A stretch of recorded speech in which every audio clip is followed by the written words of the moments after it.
to call the meeting to order, and Jerry, would you call the roll? Actually, I can do it. Oh, Eric, will you call the roll?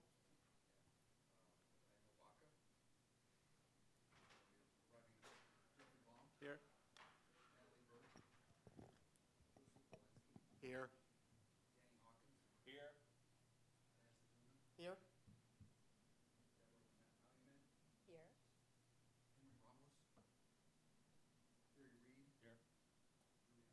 Here. Here. Thank you. And I forget, do we do the pledge at the beginning of every public meeting? No. Okay, we do it our other ones. Okay, we'll move on to item 1, our strategic plan update. Chancellor Harris, would you open the conversation?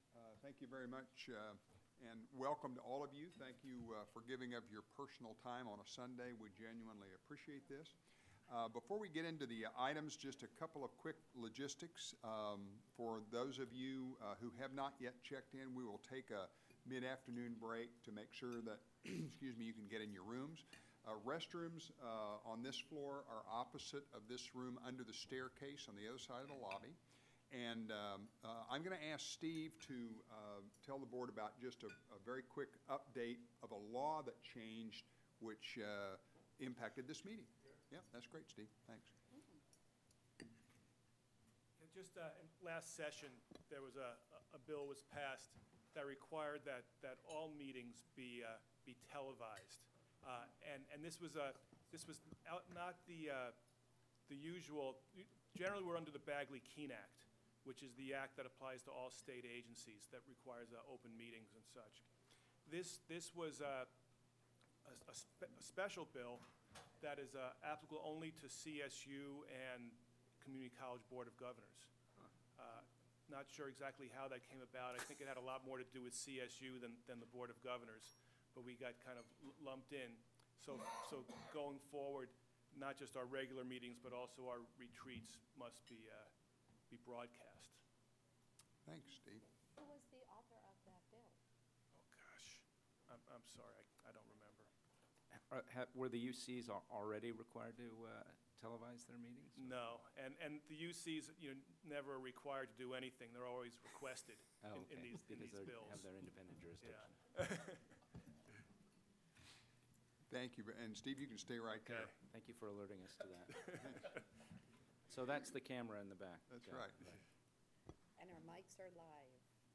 One quick question of clarification just on that. Is it required to be videotaped and telecast just through the web, or is it just videotaped and available?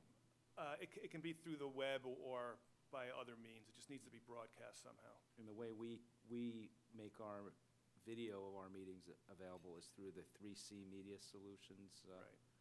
And I think that's what we're going through today, remotely. I see. Are we live right now? Yes. You bet. Okay, again, thank you all for being here. Steve, you can stay at your seat. Let me give you just a very quick background on our first item, and then I'm going to ask Steve to begin working on this. As the board will recall, because several of you were on the board at the time, a number of years ago, the board went through a year-long, actually, strategic planning process that involved the stakeholders from all of our various constituent groups. It was an exhaustive process, and frankly, one that involved some expense. The Moore, Itzefano, and Goldsman firm was hired out of Berkeley to assist the board in that process, and it produced a strategic plan which the system used for a number of years. And so normally you would expect a strategic plan of that kind to last about 5 years, and you would do a renewal of that process at the end of that period of time, and then create a new strategic plan for the next term. I think in light of the changes that we've seen in the state over the past few years, especially the terrible financial crisis that we went into right after the strategic plan was finalized last time, that in fact the strategic plan that the board crafted is frankly still quite germane to where we are today. So with a lot of conversation internally and of course, conversation with Board President Baca, what we're going to do over the next 2 or 3 months is starting today, go through the existing strategic plan and show you some draft suggested updates that have been made by staff and seek your advice and counsel on those updates. Then once we get through today, we'll again take another run, a second draft at this plan, and take it back into consultation for their advice, probably in the March and April timeframe. And then assuming that process goes as we expect it to, we'll get a revised draft back out to the board prior to your May meeting and ask that you approve or consider a revised strategic plan. This will be done internally. There won't be any, or very little, if any, extra expense. It will provide all the constituent groups an opportunity for feedback and input. It will update the plan, as you'll hear in a minute, to incorporate the tremendous work done by this board in the Student Success Task Force and now implementation. And it will also address some of the other issues that have changed modestly or need updating as a result of the plan. So if there are any questions about the process, be happy to take those. And then I'm going to, if there are none, I'm going to turn it over to Steve and ask him to literally walk us through the revisions. He did a lion's share of this work, and then, as I said, the other vice chancellors provided some input, and then Deputy Chancellor Skinner took another run at it. So we've had a lot of cooks in the kitchen on this, and as a result, it's still a little rough around the edges. But any questions about the process? All right. One quick question about what will be the way that you will solicit and receive feedback from constituent groups in this process? Well, as the board knows, the Consultation Council is our sort of shared governance group. And so once we revise based on the board's input today, we would get that draft out to all the members of the Consultation Council, probably also post it on our website so that anybody, even outside the Consultation Council, could review it. And we'll go into Consultation Council and discuss it. And that group, of course, is representative of all of our constituents. So just having come from the Student Senate meeting yesterday, is there a way we can reach out to the students a little differently, or? So, you know, when we're done here today, are you going to send something out when you say to the community? Does that include the students? Oh, absolutely. They're Okay. represented on Consultation Council, and we certainly would include them. You bet. Okay, because they're very active and involved in things. Yep. Good. All right, Steve, with that, I'll let you wade into this. Okay, well, thank you. Oh, by the way, we can either let Steve go through it and then ask questions and have discussion at the end, or we can do it as we go along, whatever the board pleases. I suspect from there are going to be some of us taking notes as we go. So I know Steve won't mind being interrupted along the way, so it might be easier if you have a question, if you just go ahead and ask it. So don't be You can even bashful. go section by section and then ask. Okay, good. Then we'll just as a general overview, I wanted to just say the idea was to, I think that the chancellor, when he described to me, was to refresh the strategic plan. It wasn't to rewrite it or do a new strategic plan. So that was the idea. So I focused on mostly adding things that were relevant, and the most significant one was the Student Success Task Force recommendations. So you'll see those plugged in what I hope were the appropriate places, and a few other initiatives like 1440 on transfer, things like that are in this document now where they weren't in the other document. And then another major piece was eliminating language that is just outdated. This was as you can see from the front, it was adopted in January 2006, so now it's just a little over 7 years old. So some of the things in there just aren't pertinent anymore. And which board members were here for that initial adoption, too. Good. And Gary. Okay, so turning then to the introduction, there are a few changes there, but a lot of them are just sort of grammatical. I took out the reference to the steering committee because that was the committee from a long time ago, and then explained where we are and how we've come to this point. Deleted a lot of the references to the process from 7 years ago where we talked with all these groups. That didn't seem relevant anymore. The next page, the gray page, is kind of the summary of the strategic plan. And on the left side, under where it says missions, is a fairly substantive piece. Where we previously it just had was missions, and it said transfer education, basic skills in English language proficiency, economic and workforce development, lifelong learning, associate's degree, and certificates. Over the past, I don't know if has it been 4 years or so that we've had where the state budget has specifically said that the priority of the community colleges shall be transfer, basic skills, and CTE. And the lifelong learning has not been one of those top three. And although our ed code missions have not changed, when the budget, which is also a legislative act, 4 years in a row, says something, then that essentially is the law that we are bound by and comply with.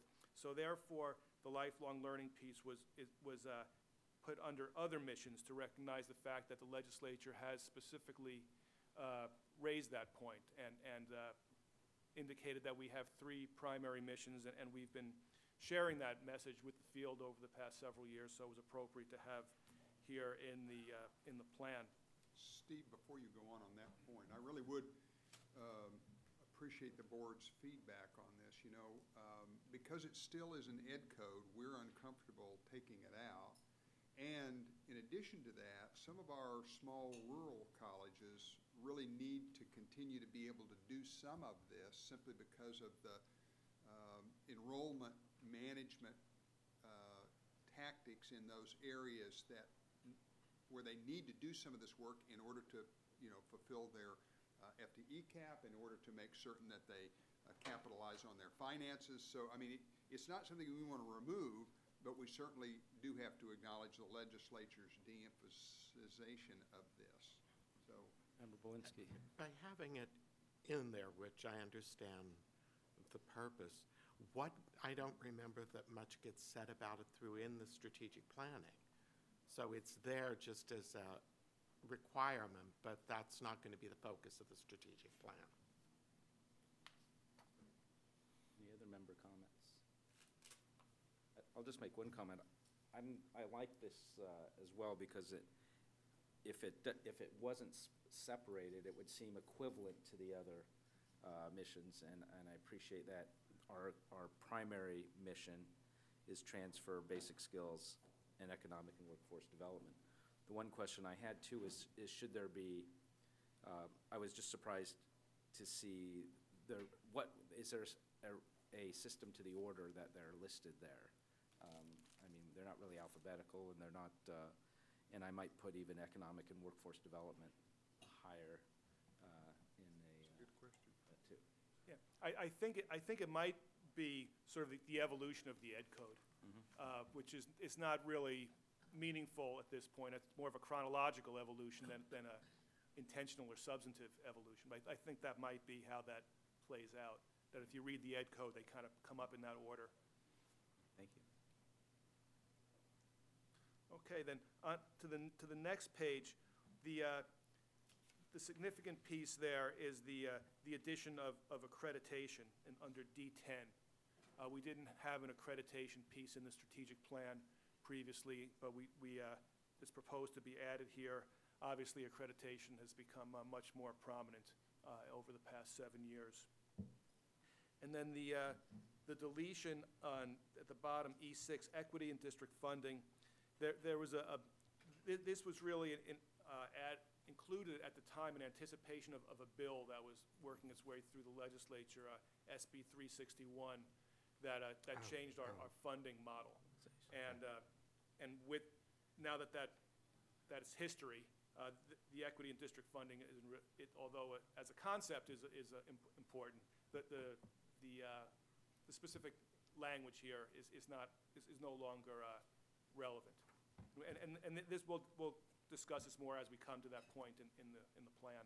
Just a comment so I know how to do this at the end, but there's a B8 that's been added that would need to be on this page. So like I did an edit of it, so who could I hand that off to at the end? The easy thing on any edits that you've made and looking at this over the last couple of weeks is just to give those directly to me at the end of the meeting, and we'll incorporate them. Okay, now getting into the more into the body, turning the page to page 4.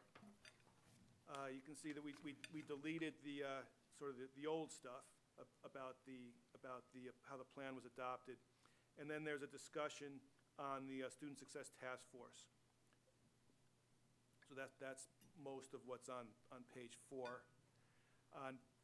On page 5, under Challenges and Opportunities, this is where the plan in 2006 really got into sort of doing the environmental scan and saying what is the state of the community colleges and the state of the state at that point in time.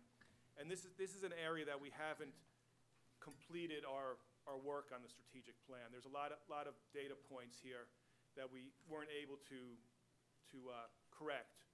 So what we did is where we could make changes to charts and graphs, we did.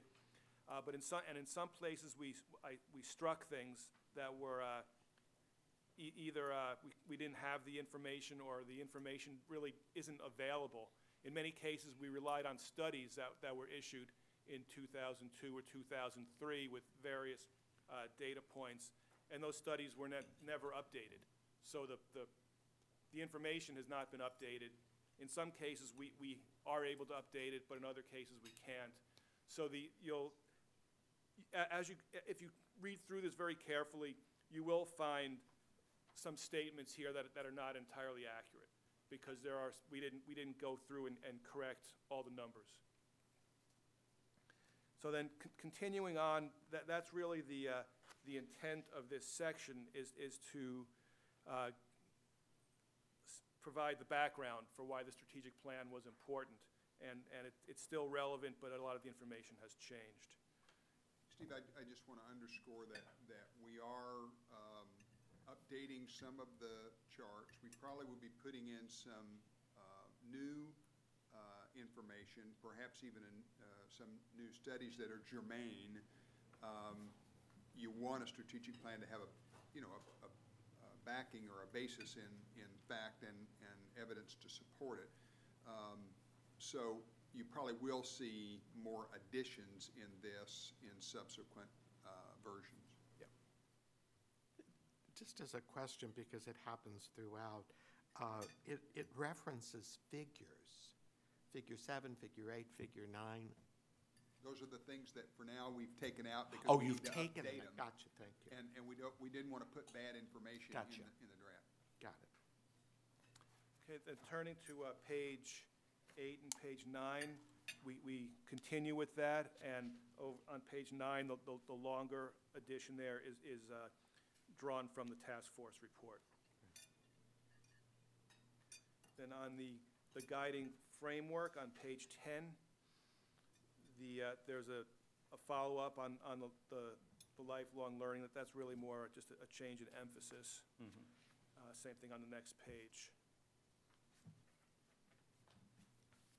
So then moving on to the body of the report, as you may have noticed, the strategic plan has 5 major strategic areas, A through E, and the first one is college awareness and access. And I can tell you right off the bat that most of the changes in the strategic plan is in area B, because that aligns most closely with the Student Success Task Force work. A, C, D, and E are relatively unchanged. So we just took out the statistical information there at page 14. And then continuing on to page 2, section. So A1, early awareness of college as a viable option. That didn't change at all. That's obviously a very important strategic initiative for us, reaching out to young people. Just to underscore this, as the board knows, our two greatest challenges in the foreseeable future will be access, both restoring and protecting access, and student success. And so the greatest change, as Steve has said, is in the student success component of this. But we absolutely want to ensure that the plan doesn't back away from access, both in terms of restoring the access we've lost and then in terms of protecting the opportunity for increasing numbers of students in the future. So then moving on to A2, removing barriers to access and student success. If you look at turn the page, you can see this is the first place where we inserted a Student Success Task Force recommendation 3.3. Community college will provide students the opportunity to consider the benefits of full-time enrollment, including financial aid. It was my desire through this to make sure that all of the Student Success Task Force recommendations were referenced in the strategic plan, all 22. So you may find that some of them may not fit precisely. I did my best to put them where I thought they belonged. So this one landed here. And what just to limit the amount of verbiage, I inserted the headings from the task force report, not all the language that goes along with it. I think that there's a reference to the fact that the task force report itself is an appendix to this report. So as we move forward, the task force report as a whole is part of it, but is not inserted in great detail. In this area of removing barriers from access, and I may have this wrong, is the reason I'm asking it, is there something about the DREAM Act that might get included? Because didn't that make some changes to barriers? And yeah, that's good. That's a good suggestion, Joseph. We do need to research that and put it in where it's appropriate. because I thought it was like removing barriers, and it'd be important to connect that. Yeah, no, I think you're right, that this is a good spot for that. Then innovative programs and outreach for growing populations. This was not significantly changed at all.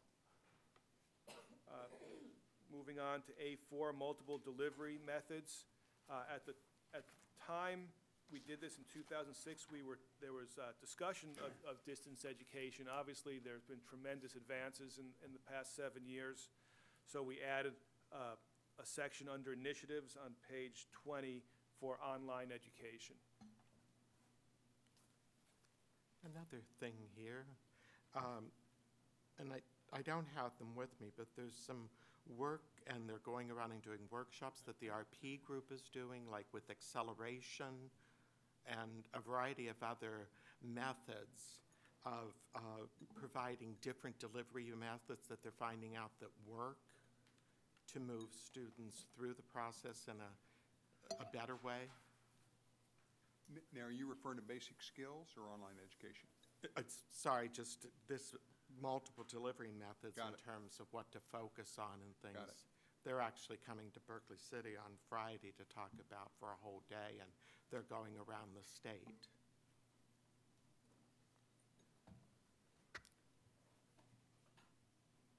And as I say, acceleration's one of them. Okay, then section A5 is institutional capacity for diversity. That remained unchanged. So then now we're shifting to goal B. Can I ask a question there, sure. too? In the Student Success Task Force, there's a statement about, and I don't know if it fits here, but to raise it, there's a statement on page 9 about the commitment to equity. Is that connected? We want to make sure it's in here, Okay. and this probably is the right place to put it. Okay. Then going on to student success and readiness goal B, as I mentioned, this is the one that's most impacted by the student success task force and naturally the work that's been going on over the past couple of years in response to that. So there are a number of changes in the background that we've made some effort to get the numbers and the data corrected. Obviously, there's probably some more that we need to do there. There's a reference to the early assessment program and the advances that have been made in that area. And then going to page 24, there's a large excerpt from the Student Success Task Force report. And then B1 is basic skills as the foundation for student success.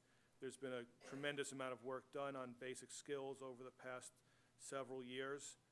And then on page 27, you can see that there are 4 different recommendations from the Student Success Task Force that relate to basic skills.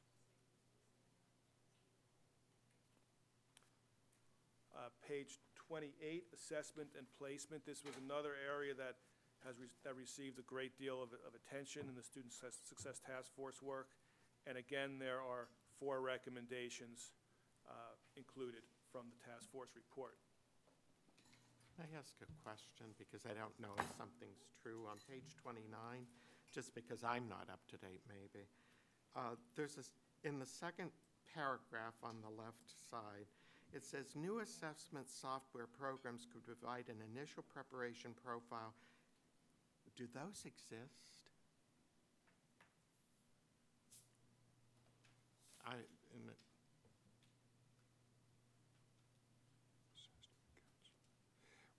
You mean the online aid for ed planning for students? Yeah, well, this language, Is of that course, what- is from 7 years ago. So perhaps we don't talk about it in the same way, but I think there are beginnings of such programs. I don't think they've been used on a massive scale in any way. But Yeah, it's just that I'm not aware of them, and it's like it'd be nice to be aware of them, or if there's some examples or something. Yeah, I know there are at least a half a dozen districts that have implemented computer-assisted ed planning with And this is counseling about ed interventions. planning. Well, not necessarily just about ed planning, but it talks about initial preparation profile, which, that's the relationship of the student to the counselor in terms of, planning their course schedule, doing their ed planning. Right. But that doesn't include the assessment And part of that's it, what a student. because it's So, under assessment and placement. We can't put a student through a battery of tests and then out comes a profile that a counselor would then use, right? Or do we? There are some colleges that do that, but, and Linda's not here. Oh, Yes, she Linda is. Linda, I'm sorry to catch you walking in the door. Can you comment on the assessment software programs that are? we're on page 29. Thank you. That's a very dynamic area. There's probably stuff today that wasn't there yesterday. So I would say that this probably does exist in some form, and we're actively in the process of, scoping out what is available. Putting some of that in here. Yeah, this language needs some review. Obviously, like I said, it's 7 years old now, and Right. the field's evolving. I think you raise a valid point that we need to be more descriptive and precise in terms of where we are. Because even because of something I had asked Linda, Right. previously, it'd be nice if there's some other examples out there of different things people are doing to place students that they don't have to take the assessment test. But here's another strategy. I found like Sierra College has a whole thing with external exams and how they're using those to place students rather than saying you have to go to an assessment test. I was at a board retreat yesterday at Mount Sac, and the morning we spent on the tools that we're developing, electronic tools to support instruction, to support assessment, to support ed planning. That'd be good And to hear. some of that stuff is very interesting, but it's evolving. They're at a point where they've developed at least the ed planning software, still working on some of the tutorials associated with it. But it's, I suspect that it's, Linda is working on this and finding out what it is that various colleges are doing, but You know, it is one thing, something that's in progress. yeah, one thing we could do is, we could put an appendix in the document that has some of that Yeah, that'd be stuff good. in it. Helpful to people. Not only on assessment, but a variety of other, Mm-hmm. online ed planning, some of those kinds of things as well. Thanks, Steve. Okay, so, and then on the right side, you can, again, like you can see there are 4 recommendations directly from the task force relating to assessment and placement. On articulation with K-12, the major points there are that we updated where we are with the EAP program. It was, in 7 years ago, it was just an idea that was just being kind of floated around. Now we've done a lot of work in that area, and there's been some significant progress. And then the other is to talk about the Common Core standards. And then on the right side, again, you can see that there are 3 recommendations from the Student Success Task Force. On intersegmental transfer, the big change here is from 1440. That was enacted in September 29th, 2010. So over the past 2.5 years, a tremendous amount of work has gone into implementation, and that's reflected in this intersegmental transfer discussion. And B5 and B6, there are no changes at all. B7 remains unchanged. B8 is... Can I ask a question Oh, on sure. B6? And again, I don't, just to point it out, because I need to know if it's true. Under B6, needs and issues, the very first paragraph, the last sentence. With regard to distance education, there are restrictions in unit transfers among community colleges that inhibit the development of distance education degree programs. Is that true? Because I'm unaware of that. Look, I'm sure it was true when this was done. The question is it still true? And I can't answer that question, but we sure will find out. Okay, then moving on to B8, there were a number of recommendations that, from the task force that didn't fit into the strategic plan, and the general theme that I provided as a title was provide students with increased direction and expectations.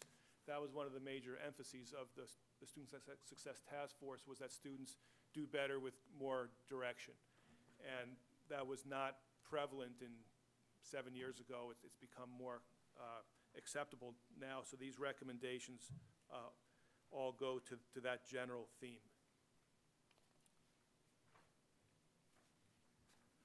If there are no questions, we'll continue on to Goal C, which is partnerships for economic and workforce development. This was not. This area has not received a great deal of strategic review over the past few years. There's been a lot of work done in economic and workforce development, but because it hasn't received a major overhaul of any sort, it's largely unchanged. Our Vice Chancellor, Von Toon Quinlivan, reviewed this and made some changes, but as you can see, they're pretty slight. So we can go quickly through it unless people have comments on specific parts of Goal C. As you can see, C1 and C2 had no changes. C3 and C4 had no changes. In C5, there were a couple edits, but not of great significance. And I think Vaughn, if she was here, would tell you that there are significant, that if she had more time, she probably would have liked to take a deeper look at this, because this is 7 years old, and the world has changed in terms of economic and workforce development. But the way we've gone about this, it didn't really provide for that sort of larger review of the concept. So she kind of kept it limited to minor edits. I think the one thing she and I did talk about last week was the need to refresh this section in light of the regionalized approach that she's beginning to work on up and down the state. So I think you probably will see some more changes in this before it goes to consultation, and especially before it comes back to you. So then we go on to goal D, which is system effectiveness. And there were there were 10 strategies. Now we have 11 strategies. So this was an area that received a lot of attention at the time. On D1, accountability reporting, in 2006, the ARC program was brand new. Now the plan is being revised to incorporate the scorecard and the advances we've made in this area. And that'll make a change in the text of needs and issues in view of the new scorecard, since this is essentially Yes. talking about implementing Uh-huh. a scorecard, Yes. and we have one. Yes. In fact, it'll be rolled out prior to the time that this would come back for your consideration. Comprehensive measures of success, D2. We included the task force recommendation on the longitudinal student record system. And just again, in that first statement, because of what was said before when you were doing the missions, will lifelong learning get moved somehow and transfer and basic skills get added or something?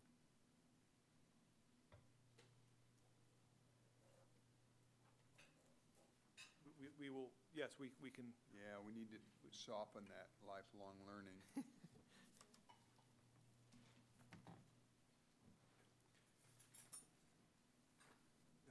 D3 is the analytical capacity for measuring success. There are no significant changes there. The Chancellor's Office roles and function is sort of a perennial topic. Everybody always is hoping that the Chancellor's Office can become more effective in one way or another. So that was an issue, and at the time it was also an issue in the Student Success Task Force report. And so that there are some changes reflected there. Under the bullets, Yes. I'm curious if there'd be something like restore staffing. And wasn't there, and I don't remember the details, about trying to come up with a new process for hiring vice chancellors, such that that might be a bullet? Yeah, now that one, based on the last 3 or 4 years, and with the assumption that Governor Brown is likely to be in office at least through this first term and maybe a second one, is probably a moot point, because they've made it pretty clear they don't Want to see a really change. think that's a didn't know great that. idea. And, I'm sort of in the mode of trying to get along with those folks these days rather than make them mad. But the add and restore staffing, we have been undergoing an agency review of what we're doing and what we are being staffed to do, and so I think that's certainly an appropriate. Maybe the governor would feel differently during the second term. Put that in the parentheses, during the governor's second term. Okay, then D5 and D6, D5 and D6 don't have any substantive changes. D7, leadership and professional development, we included the new language from the task force report.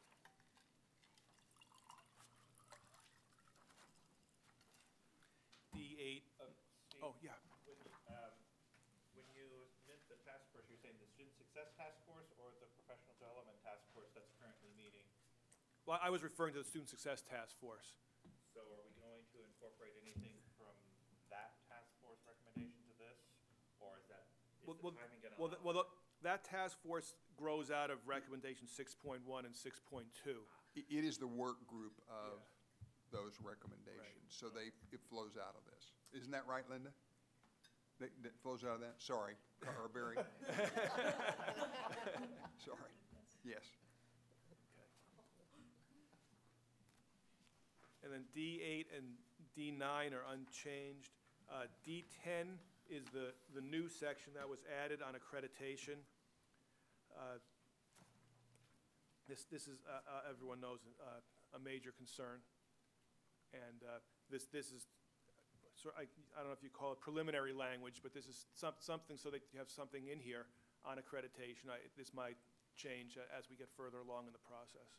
We are, of course, going to talk about this in much more detail later today in this retreat. And Steve is right. This is sort of the beginnings of a placeholder because we do need to flesh this out. But do you have any other comments, Joseph? No, other than I think that it is helpful to make sure that we do adequately capture what the U.S. Department of Education is doing, because it's even changed annual reports that are due this year, March 31st electronically. They put in new stipulations because the U.S. Department of Ed said to them, where's this? You didn't mention this. This is a part. And also CHIA, the control that CHIA has.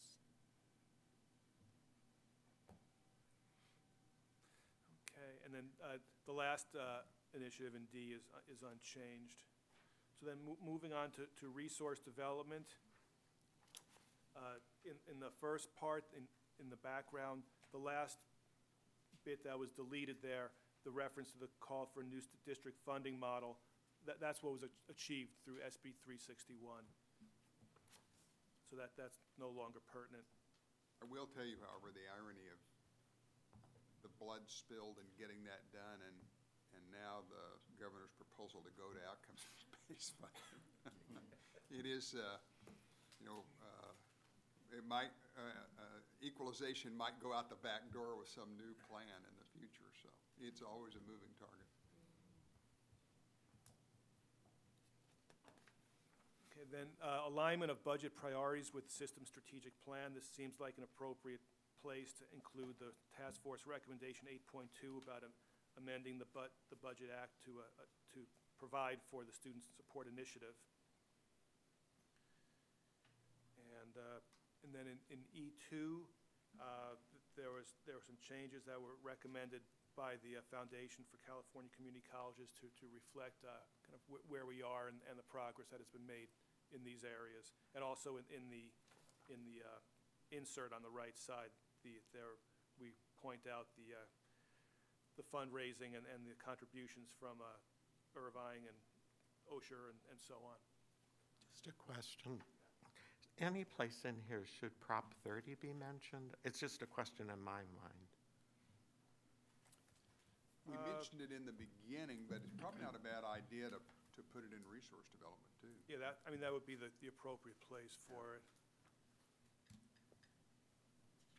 And perhaps on the next page we get to funding for increased access and student success. That might be a place where that reference might go. So then turning the page to that area, we do have some additional language pertaining to the foundation and the foundation's importance.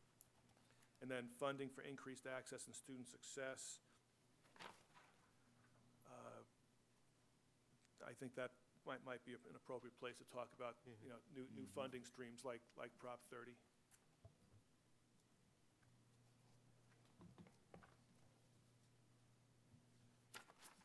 Then resource optimization continues to be important, and the foundation plays an important role, as it's highlighted there into the initiatives on specific reference to college buys. And recommendation 8.1, encourage categorical program streamlining and cooperation. That came from the task force report. Under fee policy review,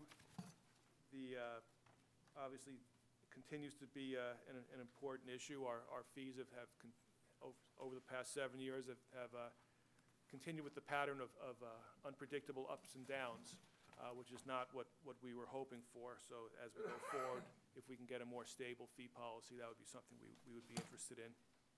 E6 is the equity and district funding. That is the SB 361 initiative. That's no longer pertinent. And that really brings us to the end. Then there's a lot of deletions of information that was pertinent to the strategic plan, but that completes the document. Was there a leadership section someplace? Or did I miss it, or? The governance part? What, I guess maybe was that? Well, there's leadership and professional development is D7. And then D4 is some on the governance. And that, the issue, you may be talking about the significance problem we have with turnover in senior leadership at CEO levels and such. And that was the case as well at the time in 2006. And that is spelled out. It could be updated, but under, on page 53, Okay. there's a section that says leadership development, and it speaks to that particular issue. I'm not sure, perhaps you're thinking of something else. No, this is the section somehow or another, I guess I put over. To refresh my mind real quickly. You know, there's probably some stuff that we could focus on that alludes or examines any structural things that might impede leadership capability. Absolutely. And I'm referring to, just for an example, I think maybe there's some other structural stuff that we could look at as well. But the tenure structure as it is, and I know that scares the hell out Right. of some people, because even mentioning it brings up these images of things falling apart. But it just seems to me that there may be just some structural things that could be impeding the system's ability to really nurture and grow Yes. leadership. Right, that's a good point. And there's a sort of a reference to that sort of thing where it says legislative change on the right side of that page, where it talks about the movement of faculty and that refers to, and I think that alludes to tenure. Because But your point is well taken. we spent a bit of time on this when we were in the strategic planning. And politically, just don't do it, but stick it in there. I think rather than try to shape it into something that suggests a direction, at least put something in there that examines structural problems. And try to respond to the findings of that. Yes. And there's been a considerable amount of scholarship on that issue in the past years, so we can look into that. And even as you say that, there's also the stuff about the culture in a given college too, or cultures. How, that can be divisive as opposed to trying to work for the better. Well, the other thing could just be, in talking about the culture, the nature of boards and how that movement is affecting leadership. Yeah. So we left no stone unturned. Yeah, I don't recall that the plan as written really focused on boards to any great extent. And I'm not sure if that was intentional or unintentional, but that's something that could be. It didn't. But, just to, at least today, frame my recommendation to look at structural issues affecting leadership.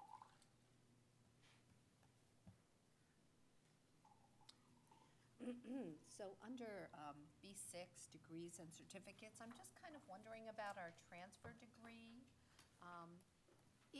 It has helped with some of those concerns. Is there a place to mention that in there? I'm just kind of wondering aloud, because that has helped things. And I have to admit, I am still stuck on what you said about lifelong learning at the very beginning of this. Could you talk about that a little bit more? Because I kind of thought it was going away, and you're saying in some ways we need to save it a little bit, so. Yeah, well, this is when you look at the funding structure for our colleges,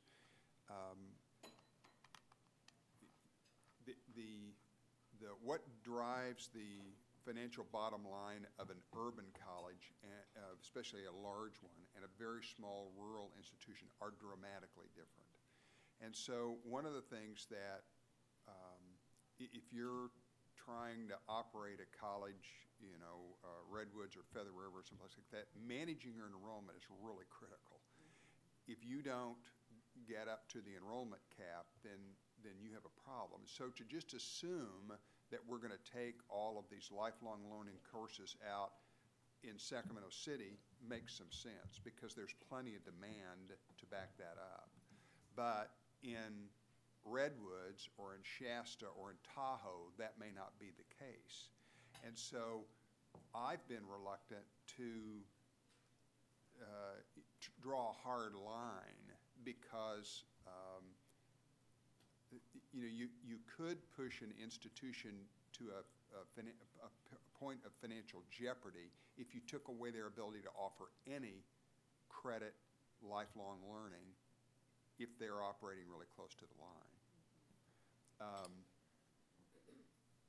Eric, any comment on that? Dan's not here today. Any other comment on that? No, I think, I think that makes a lot of sense. I guess my mind is also going to the conversation we've had that, throughout this period of prioritization, I think we've been clear as a system that we still find a high value in a lot of this instruction. It's a matter of relative priorities during scarce times. And so, and we've encouraged colleges to consider other options for keeping these courses available, such as community service and other mechanisms where the students are bearing more of the cost. So it might be more reason to not necessarily build, I don't know that we want to sever it from our identity as a system. It's a matter of just placing it in its appropriate place, and which is behind CT, transfer, and basic skills. This is anecdotal, but it seems that over the last couple of years, because we've had the discussion about certain courses, that there are some colleges that are examining their mission statement and really taking a close look at lifelong learning as to whether it should be in there or not. Right. And if it is, in what context. Right. Okay. All right, thank you. I didn't know that. And keep in mind, the statutes, as Steve said when we started this conversation, still include that as one of our mission strands. Right. And, at least at this point, I think we would be, it would be unwise for us to eliminate that from our own lexicon and our strategic plan, absent the legislature doing it in a more formal way, because they really do determine what our mission is. So, and again, I think in a place like Santa Barbara that had a fairly robust lifelong learning program, they're slowly migrating that to community services, as Eric mentioned, and that'll take some time. Some other colleges that have had more of that lifelong learning may not be able to do that simply because they, for at least a certain period of time, need the credit generation from that in order to make their financial model work. What we hope will happen is that even those places will ultimately migrate, and maybe 3, 5, 7, 10 years from now, almost all of that instruction will have made its way to community service. But at this point, I'm sort of hesitant to do that, because I've had CEOs, especially in those rural areas, say to me, please be careful what you're doing, because I need some of this to close that gap between almost at cap and cap. And if I'm putting myself in the shoes of the legislature. If I'm a legislator, on the one hand, I'm saying to the system, you need to not do this. But I don't think any legislature would say you need to not do this to the extent that it would jeopardize your small colleges financially. So we got to find a happy balance. Should something be in here then about community service classes? Some mention of it somewhere? Yeah, it's probably not a bad idea. Since that.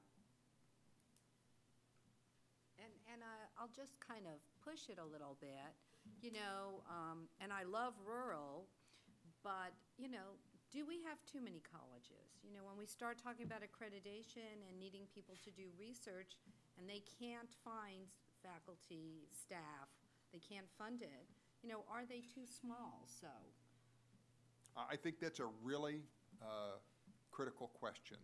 What we see happening, especially in Northern California right now, is a group of colleges that are struggling because they are very small and the business model is, may or may not work. Looking at back office collaboration in IT and finance and HR and research, where they could leverage doing things together that would make their business model work better, while at the same time protecting the identity of a college in those places. So sitting here today, I can't tell you whether that's going to work or not. I can tell you that for the first time in more than 2 decades I've been in California, they're really serious about it. I mean, they are, on the IT side, they are moving ahead. So I think the answer to your question is probably a little bit of time down the road. If that doesn't work, if they can't work together back office and get some of those things done, or if we go into another horrible financial crisis like we had the last 4 years, then I think you will see, again, the concept of college consolidation coming to the forefront. Okay, that's what I was thinking.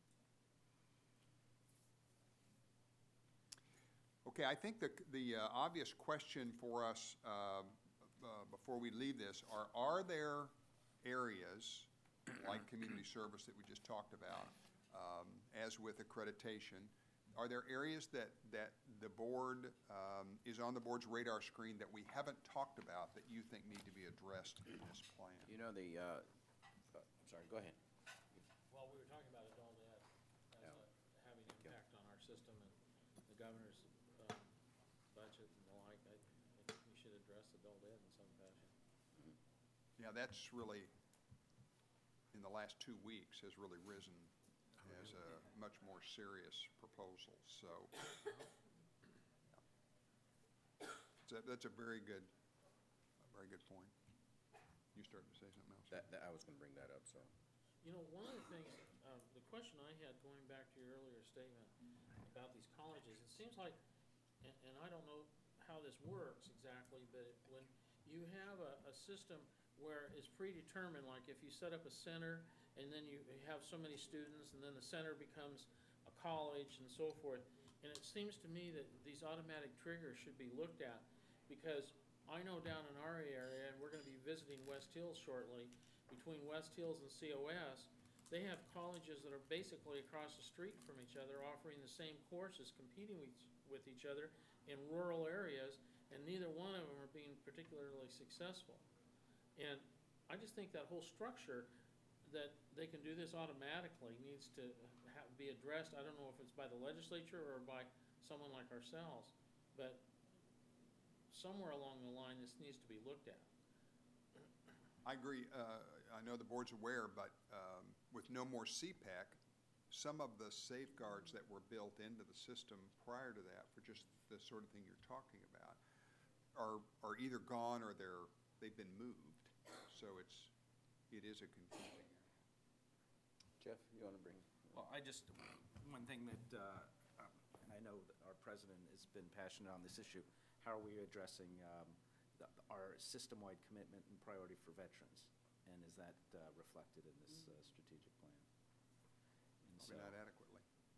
And then but for me, in addition to veterans, though, the priority is, and Debbie and I and a few others were in Washington a couple weeks ago, we told Congressman Lowenthal that we would not let our foot off the pedal on Student Success Task Force, and I really am pleased to see how much this has been asserted through this strategic plan at draft.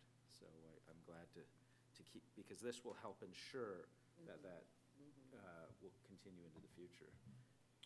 Well, Chancellor, I'm really glad that you've made the decision to bring this up to date.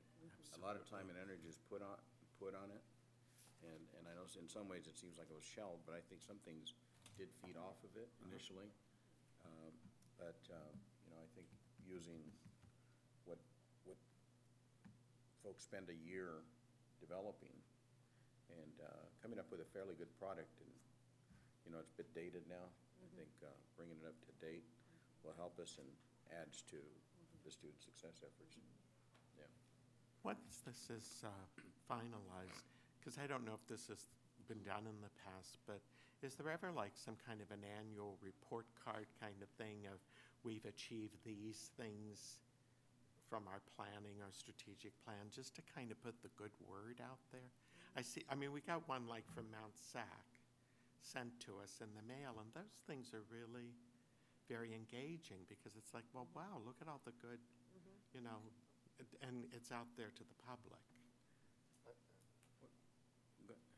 Well, I was just going to say that, you know, when we first adopted the strategic plan, after adoption, and Debbie and Gary would remember this, I mean, we had implementation thermometers that were, you know, where it would show you, you know, basically what percentage of the goals had been implemented. And so I think that would be a good thing for us to do, you know, as a follow-up to, the board would always be informed by staff as to, in each one of these different areas, you know, what the, you know, how much has been implemented, what the timeline was for future implementation. And so that was, it would always give us kind of a, you know, kind of the plan, I mean, in terms of the future plan of how all this was going to roll out. I'm trying to remember, and the three of you were on the board at that time.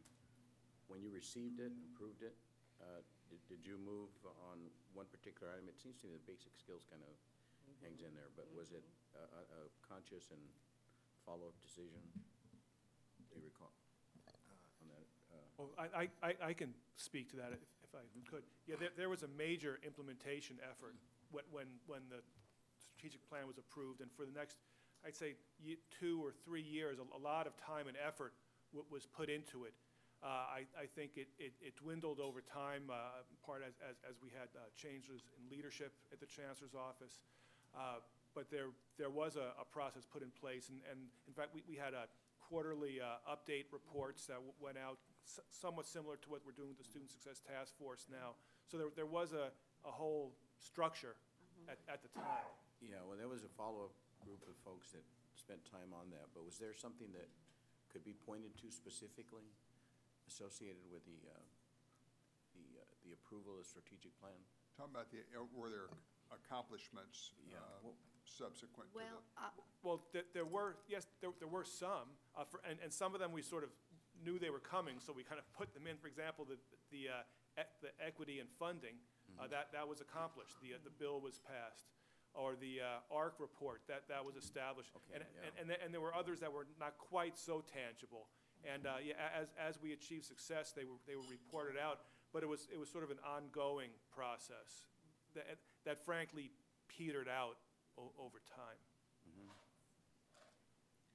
So our past board president, George Kaplan, partly initiated this because we didn't have a mission statement, partly because when he asked questions about what percentage of students are graduating, who are the ones that are graduating, who are the ones that are failing, what numbers of students don't take classes after the first year, there weren't those numbers available. We weren't doing that. So part of it was accountability and finding out what are we really doing. And then part of it was basic skills. We were not doing well in basic skills, and we really wanted to start improving that. So yes, it was a lot of the basic skills and a lot of information. Because the Basic Skills Initiative was almost in tandem. That's right, because that was such a failure. We wanted to really, we wanted to document it, and then we wanted to start fixing it. So that was part of it.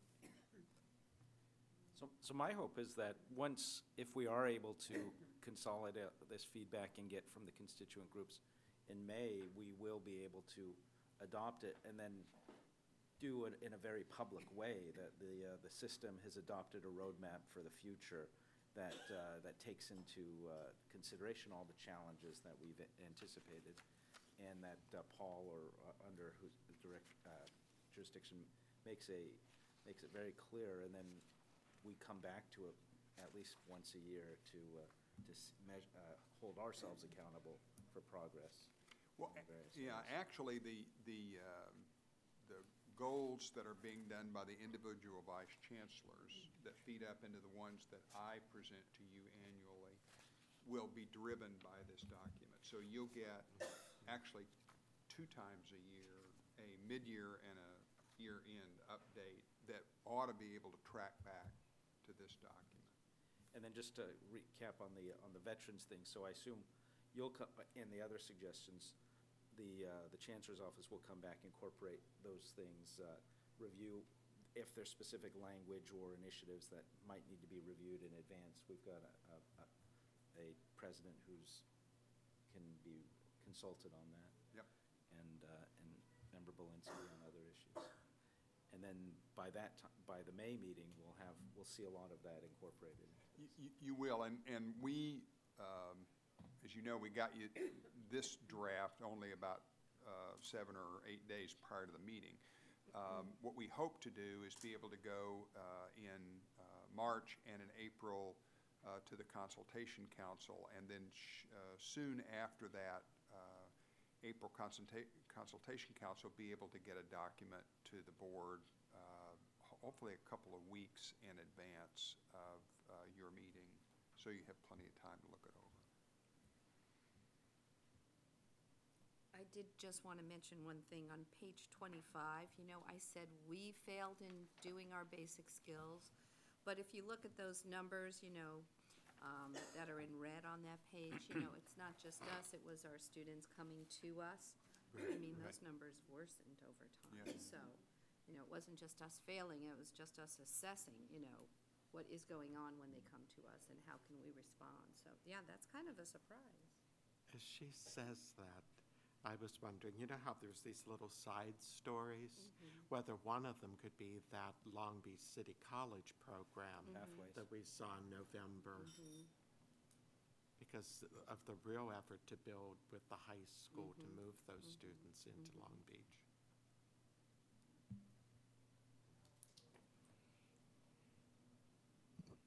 I'd just like to compliment Steve and the rest of the staff for doing a really great job integrating, you know, the Success Task Force recommendations and all the various other language into this document. So it's a Thank you. you know, Yes, thank very, you. very Looks good good. job. And Yeah, thank you, Steve. Much also, needed. I want to compliment Member Belansky on all his comments. No, Yeah, I thought were absolutely. very, Thank you. very good. Yeah, no, it helps.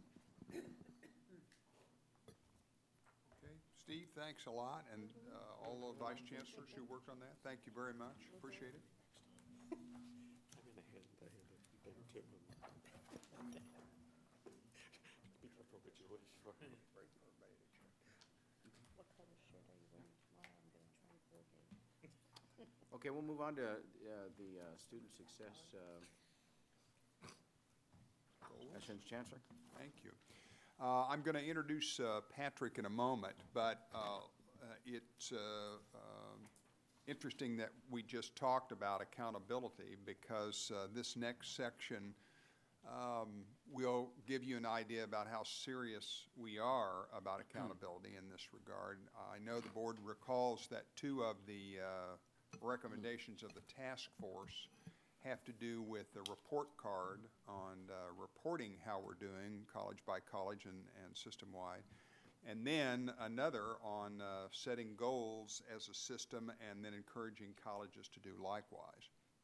I have said, and not casually but seriously on a number of occasions in the last few weeks, that the scorecard we will roll out in early April, I really believe will make the California community colleges one of the most visibly accountable systems of higher education in the country. It's a remarkable piece of work, and you're going to get to see a little bit more of it in a moment.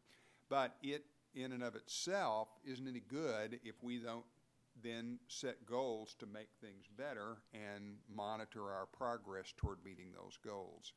And so Patrick is going to introduce the subject of goal setting and measurement today.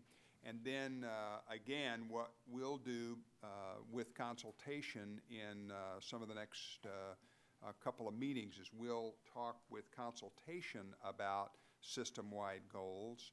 And again, hopefully to then come back to the board at a subsequent meeting with a well-thought-out set of recommendations on goals the Board of Governors might adopt that would drive the work of the system. Now, I will tell you from the political side of the spectrum that there have been some of the leaders in the legislature who have been suggesting that higher education in California needs to set some statewide goals. So believe it or not, we're actually ahead of this trend, and if we're successful in pulling this off, I think it will be something that the legislature will find very positive, because it will, in essence, really complete the cycle from the initial student success task force work into implementation, into goal setting and measurement. And I'm really quite excited about this work. I'm really proud of the work that Patrick and his staff have done. And as I said, I think when Patrick talks about goals, you're going to see some stuff that's going to make you pretty excited. So with that, Patrick, I'll turn it over to you. Okay, thank you, and good afternoon, Chair Baca and members of the board. I'm going to talk about setting goals for the community college system. It's also going to include a pretty significant update on where we are at in the scorecard, and even a quick demo to show you what it's likely going to look like when we roll it out here in another month or so. And hopefully you have read the background paper that's in your binders as well, and that's basically what I'm going to follow. You know, they haven't, because we just gave it to them. So oh, okay. It's our fault, not theirs. Got it. Go ahead. Okay.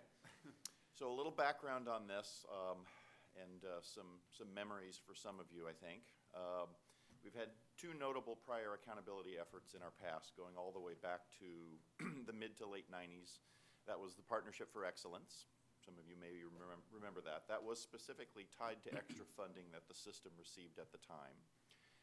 And if I recall, it had 5 volume-based metrics that we used to assess every year whether the system was making performance increases and improvements or not. Shortly after that ended, we were given about a year's reprieve from accountability reporting, but another bill was passed that said we need to continue down the path of accountability, and that is what created the existing ARC report, or accountability report, for the community colleges. We're still using that today, but the scorecard will basically replace this. It is what I refer to as a classic dashboard system. There was no money tied directly to its creation or an inception. 2 additional pieces of budget language came after this that gave us extra money for both basic skills and non-credit career development and college prep, and it was stated in both of those funding items that there shall be accountability that tied back to the ARC report. But for the most part, the ARC report is just a dashboard reporting system. Moving forward to the Student Success Task Force in 2011, there were 2 recommendations in there surrounding both accountability and setting goals. First recommendation, which was number 7.3, said that we shall create a student success scorecard. And we were given some directions on what we should do with that. We should continue to measure what we refer to as the high order outcomes. Those would be get a degree, earn a certificate, or transfer to a 4-year institution. We should begin to measure momentum points. Now, momentum points were something that weren't fully measured in the first ARC report and had become a much more useful tool as time went by in the research world. So begin to measure momentum points, or paths, points along the path of success for the students as they move through the system. Focus on the past performance of your own institution primarily, and less about doing comparative peer analysis of where you are compared to your peers. So the first ARC report was very peer-based. Where are you doing against a peer group that was established? What are you doing against the statewide median? And it really was less focused on how are you doing against your own past performance. First ARC report also had a pretty limited threshold to get into some of the major reporting metrics. And we set that threshold because there was so much peer comparison going on to try and measure the same students over and over. But the recommendation that was given to us was expand the populations that were measured. Let's go below this 12-unit threshold that we set originally and start measuring more students at lower thresholds. We were given the recommendation to build upon the existing ARC framework and processes, not throw everything away. Colleges were used to this process. That includes the use of existing MIS data. Let's not create new data elements or new reporting burdens to do what we need to do here. But to improve the transparency and usability of the report. The ARC report currently, as it is produced, is an 850-page PDF. And It's a rather unwieldy document, and that was how you built things 8 years ago. And today we can build this as a web-based tool that is much more visible and transparent to the public. Recommendation was also given to expand the subcategories of students that are tracked. The existing ARC report, its main subcategory is institution. So you have a rate by an institution and really nothing after that. We will still base this upon institution, but as the primary view of this data, we will look at metrics by whether this student preparation upon entry, whether the student came in fully prepared for college and needing no remediation, or whether the student entered needing some type of remediation. And we will show these rates by demography. The first cut of this will be by age, by gender, and by race and ethnicity. So as you'll see here in a minute, that's what things will look like. So that was 7.3. 7.2 said, the Chancellor's Office shall consult with both internal and external stakeholders on establishing a series of state goals. And while we've made great progress on the scorecard and it's ready to roll out, this presentation today is basically your first entree into the goal-setting exercises that we're going to bring to you in the upcoming months. Our goal today is not to specifically set the goals. Colleges shall then prioritize these goals and establish strategies to address them. So it implied here that the state goals that would be set aren't necessarily, the state is not necessarily going to be setting specific college targets for each of them, but that the colleges should prioritize what the state's goals are and establish the strategies to address them. And goals shall include consideration for equity and demographic gap considerations. So the process of implementing the scorecard went like this. For the first 6 months of 2012, we had a series of meetings, approximately. I think we had 5 meetings in 6 months, which is pretty rapid development. We created new and expanded data definitions. We got rid of some data items that are in the existing ARC report. We got rid of the course completion rate items, which seem to be very granular to us.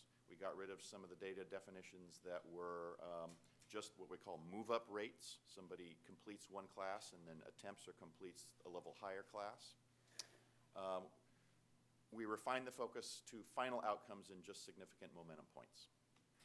And hopefully we simplified the levels of reporting and identified a proper reporting framework and viewability for each of the audiences that are going to be accessing this report.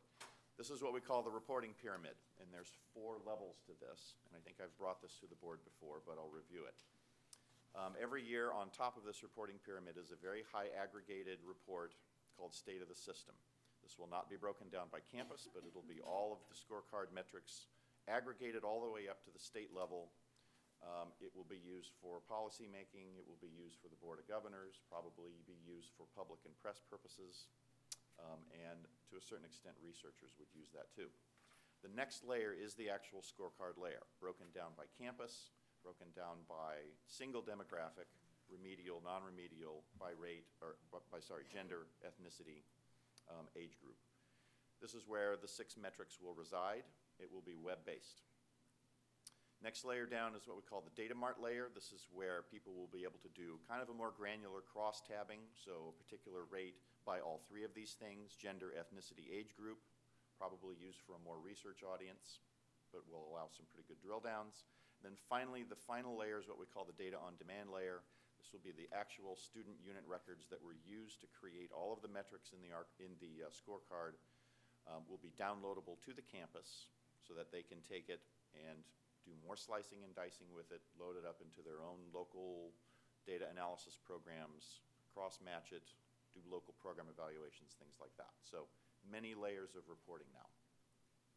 The groups that are going to be measured in this scorecard are, first, the degree and transfer-seeking students. This is now defined as any student who completes 6 units in their first 3 years of enrollment. One of those attempts must be in any math or English course. This is what we refer to as behavioral intent to get a degree or seek a transfer.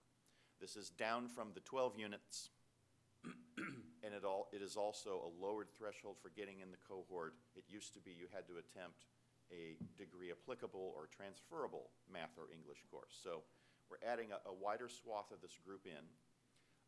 Believe it or not, that single metric now will represent approximately 80% of the FTES that is generated in any one single cohort. Okay? Patrick? Yep. Again, for the board's thinking, this is in response to criticism that we have taken for quite some time, that we artificially inflate our success numbers because we don't include a lot of our students. And so this is really an important change born out of an awful lot of conversation in the system and with our critics. And so as Patrick said, now the criticism that we used to have to shoulder, well, you haven't included students, no longer is that going to be the case. I mean, there are still a very modest amount of students. Many of them come to us for one class and leave who won't be in the numbers. But no longer are we going to be subject, I think, to some of that criticism we used to take. Great, thank you. The next metric, sorry, this is not a metric, but it's a group who's measured. It's the first time we have broken this group out separately, and these are CTE-directed students. These are defined as students who complete 8 units in 3 years in the same discipline in CTE or vocational courses, defined in our data element dictionary as SAM B or C, which is either advanced or clearly occupational courses. This one is set at 8 because we were told and empirically showed that there are a lot of 4-unit CTE courses. So both of these generally represent 2 course sequences to get into these cohorts, but there were a lot of 4-unit CTE courses. Again, so I'm they sorry will to be interrupt, but if you don't do 8 in this particular one, you get students, a lot of whom come to us and shop to find out what they want to do. And we don't want to inhibit that. We also don't want to be penalized by it. So that's we will be measuring any student who ever attempts any remedial math, English, or ESL course. And we will be measuring any student in what we refer to as a CDCP program, which is the non-credit career development and college prep. They will be defined as having attempted at least 2 CDCP courses within the same program at a minimum of 4 contact hours in each of the 2 courses. These 4 groups that are being measured really represent a vast bulk of the FTES that is generated. If you look at who's left over and not measured in this report, you have single course takers, you have people in non-credit courses who are not in a non-credit program.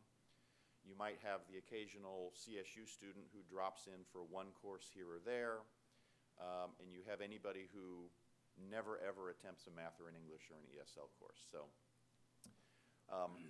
we're still going to attempt to work on apprenticeship students. We're attempting to get a data match with certain entities that hold apprenticeship data. So that is one hole that we think we can fill. Here are the actual 6 metrics in the scorecard. There's 2 momentum points. They apply for the degree or transfer-seeking student. The first one is 3-term persistence rate, percentage of students that enroll continuously for 3 terms upon entry. This is different than how we did it before, which was fall-to-fall persistence. In this case, they have to be continuously enrolled. We will check every primary term and make sure they are enrolled for 3 terms upon entry. Same group will now be tracked to a 30-unit completion rate point. What percentage of the population completes 30 credit units in 6 years? The remedial rate will look at all students who attempt any basic skills course. And now the goal is not just to complete the course or complete a move-up sequence. It's we will measure, did you complete the entire sequence? At math, that means degree applicable or transferable level. At English, that means the transferable level. And for ESL, the endpoint of the sequence is also the transferable level of English. Okay? The high-order outcome metrics, student progress and attainment rate for the degree transfer-seeking student. The outcomes are all tracked for a 6-year period of time, and for all of these high-order metrics, they are the same set of high-order outcomes. Did you get an AA or an AS, a certificate? Did you you transfer to a four-year institution, or do you get what we refer to as transfer prepared, which is 60 CSU or UC transferable units with a GPA above 2. In this group, the distribution of outcomes is more heavily weighed towards AAAS and transfer. For the CTE group, you can still get any of those outcomes, but this group gets a lot more certificates. They still get quite a few AAs or ASs, and there is some transfer within this group. For the CDCP group, what you're really hoping for here is the certificates that are the CDCP awards. Okay, they are non-credit awards that are being issued and tracked in MIS. But any of those outcomes will work for this group as well. So those are the 6 metrics in the scorecard. It will go live the second week of April. We have an internal review website that the campuses are currently looking at the draft data. They still have an opportunity to change this data before rollout. For the degree and transfer-seeking students, it'll be broken down by whether they started at remedial or college ready. It'll have gender, age, and race and ethnicity. And although we are still working on the look and feel of this for the public consumption, I'll give you a quick view of what it looks like now. A lot of this is going to change. Let's just pick one.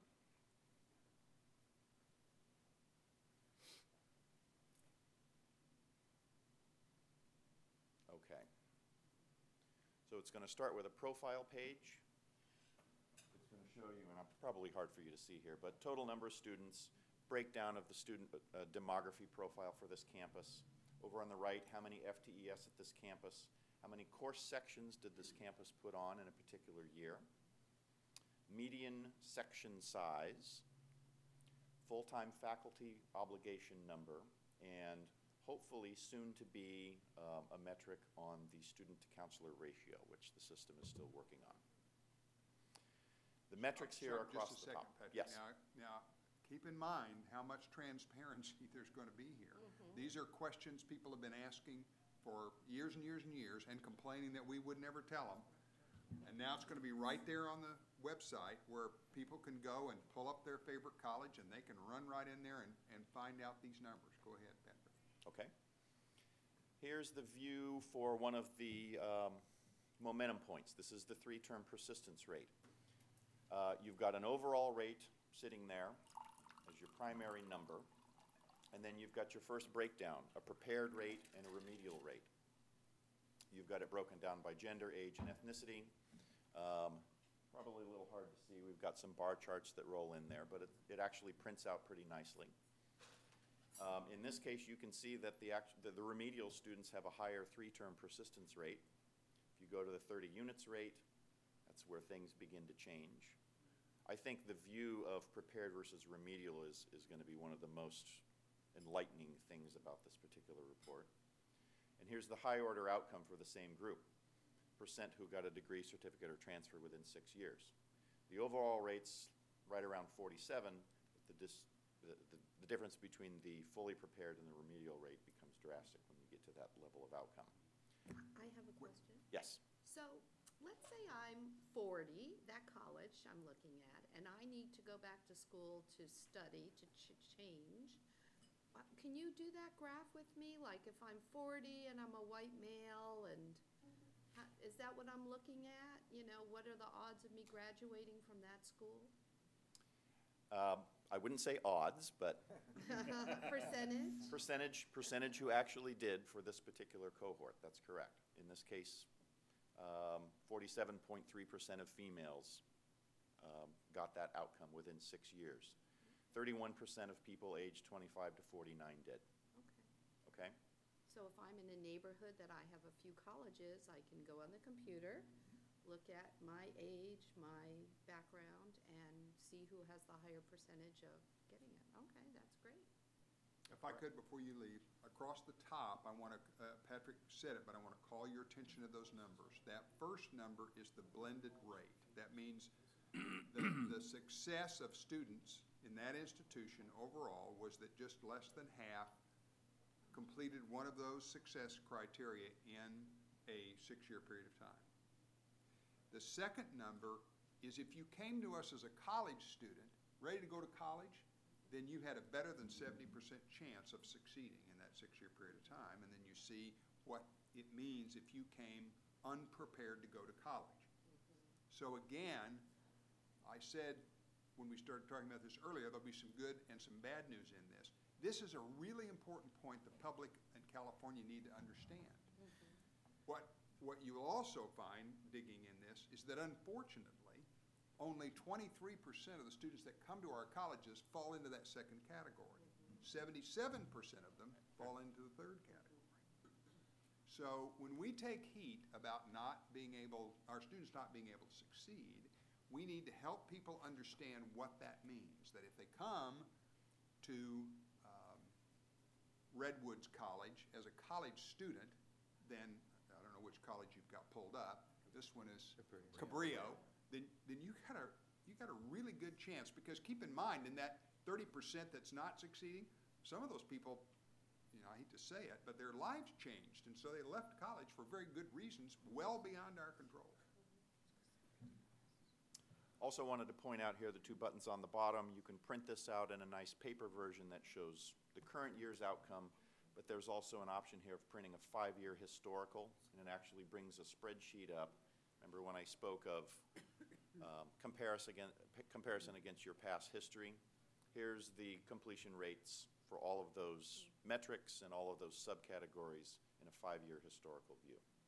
So that will be available publicly as well. Okay.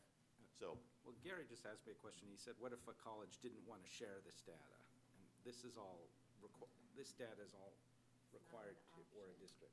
Right? I don't remember putting a radio button in there saying, yes, you can share this, or no, you can't. So they're mandated to deliver the system, this data, and we're then sharing this with the public, correct? That is correct, yeah. And that is written into Ed Code that we are going to do this report. And it's mandated that each district provide this data to the system. Right. And they've been doing that for quite some time. Which they already There do. aren't a lot of new data requirements involved in this.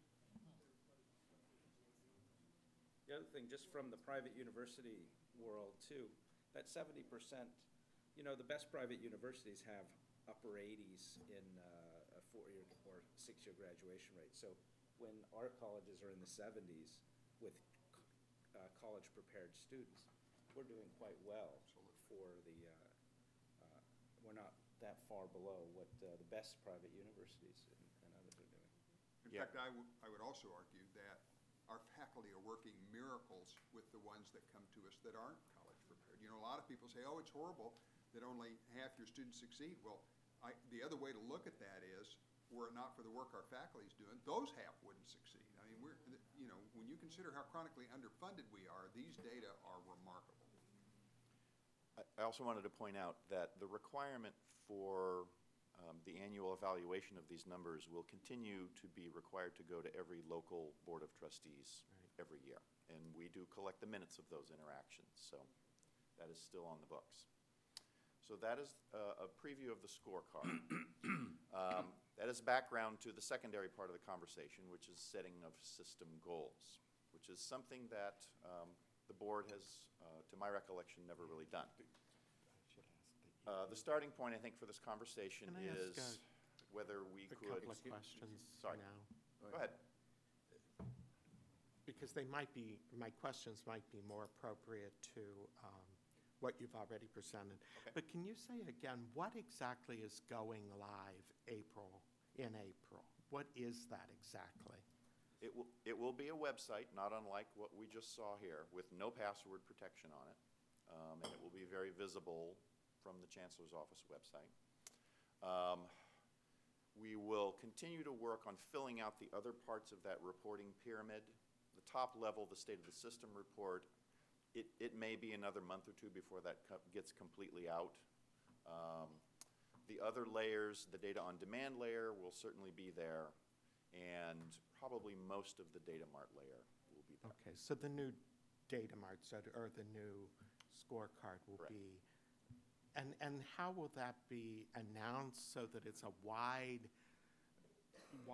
known? There's a reason for even asking that. We're going to take 2 days, the second week, is that right, in March. I think we're going to start in Northern California and work our way south with a series of press conferences with matching up system data with a sample local college. And we're going to roll this out across the state over a couple-day period of time. And then in the week or so that follows, subsequent press-related activities. But in about a 10-day period of time, we'll roll this out pretty visibly all over the state. And one of the other pieces of data is certificate completion. And essentially, that says to me certificate of achievement.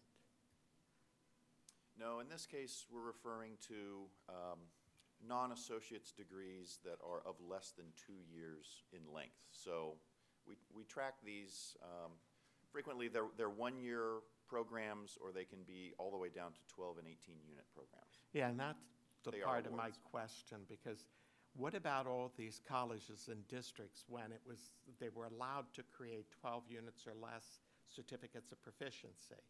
And because those didn't have to come to the state chancellor's office for approval, went gangbusters in creating those, and students are getting them. But they won't be reflected in this, is that correct? That is correct, because the locally approved certificates Gonna be a problem. are not approved by the chancellor's office, and therefore they don't reside in our curriculum inventory and awards file in MIS. Why is that a problem? Well, a lot of places have done that to encourage students who don't need 12 units or more. They're coming back for a job training. They need a couple of courses. And particularly, I noticed this in career technical education programs of establishing these lows so that the student also has something to take back to the employer. So from my point of view, they're critical, they're important, they are completions, but we're not going to be, in a sense, that college doesn't have a public way other than locally maybe to say that these are additional ways of showing that our students are completing, they are going through. Well, that's what I was just wondering, so why can't they just put it on their website? You know, a little addition. By the way, we also do these things that aren't on the state I think we should scorecard. say something about that to 'Cause they colleges should and want districts to. that have them. Sorry. And the only other, Well, I was just going to, the ability of colleges to do this 0 through 11 is still there. They still Right. have those certificates, and they can voluntarily still provide that in MIS. I don't know if your data captures that if they do volunteer. Many colleges don't go to that step and provide that information. And I've been working with Vice Chancellor Don Quinlivan to try to encourage more of the colleges to volunteer to put that data in the database, because it will help fill out more of this picture. But it is a voluntary submission for those.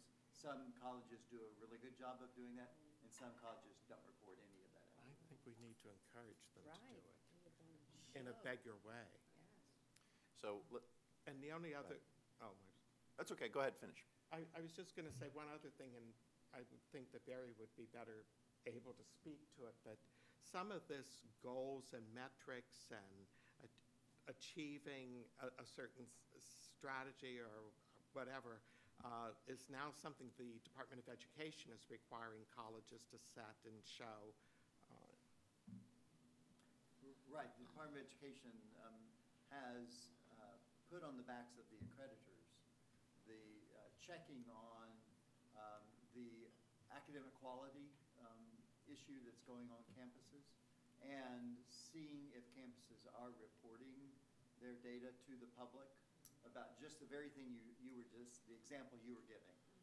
That if a parent or someone from the public wanted to see what their chances are of getting a nursing degree and succeeding in this school versus that school, they should be able to draw those comparisons.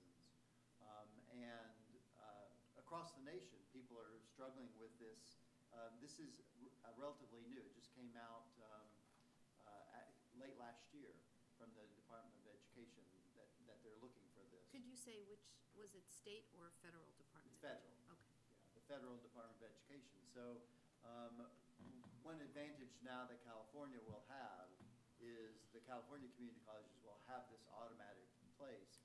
And one of the things, Joseph and I were just in a meeting and here on the Accrediting Commission, that they are encouraging colleges to close up on their front page of their web presence to have some sort of link to their data so the students can find it easily and not have to go searching for it. So there is going to be some requirement coming forth, and I think this will make our colleges all the better because they won't have to manufacture something. They have actually third-party data that corroborates their story on the campus. Sorry, Eric, did you have a comment? I saw you earlier, but you're good. Okay. I just want to make sure it was clear. The rollout second week in April. Yeah, I said sometime in April. You know, to the accreditation issue, I think the board should not assume that this system is basically going to let the colleges off the hook. What it will do, hopefully, is provide them the background information that they then are responsible for reviewing, talking with their board about, analyzing, doing things to make better. So it will provide, I think, a common platform for the colleges to benchmark themselves. And I think it really will help in the accreditation process, but it doesn't get them off the hook, if you will. Okay. Okay, so to the goal setting. One of the starting points for this conversation is alignment with both internal and external standards, goals, and agendas. This is background information, but these are all out there. So in aligning what our system's goals might be, we can put up various other agendas and goal-setting exercises that have been done and see how these might align. First one I'll talk about here is what we call the national goal, also referred to as Obama 2020.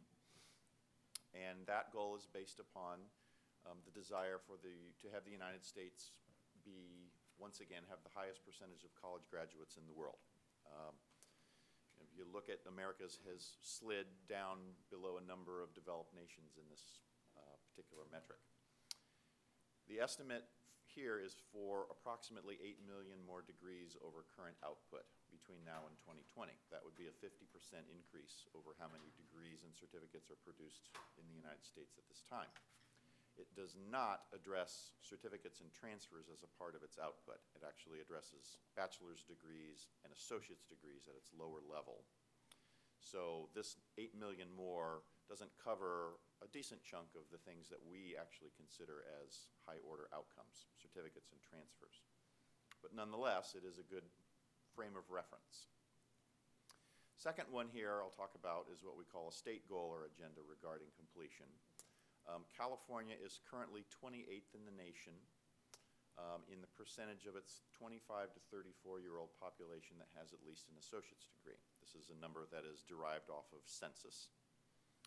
If we wanted to move California back into the top 10 of states in that particular metric, we would need to move this from 38% to 45% in some particular time period. This goal framework is actually worked on by the segments in 2008. It was something that Dr. Martha Cantor told us would be not a bad thing for us to do.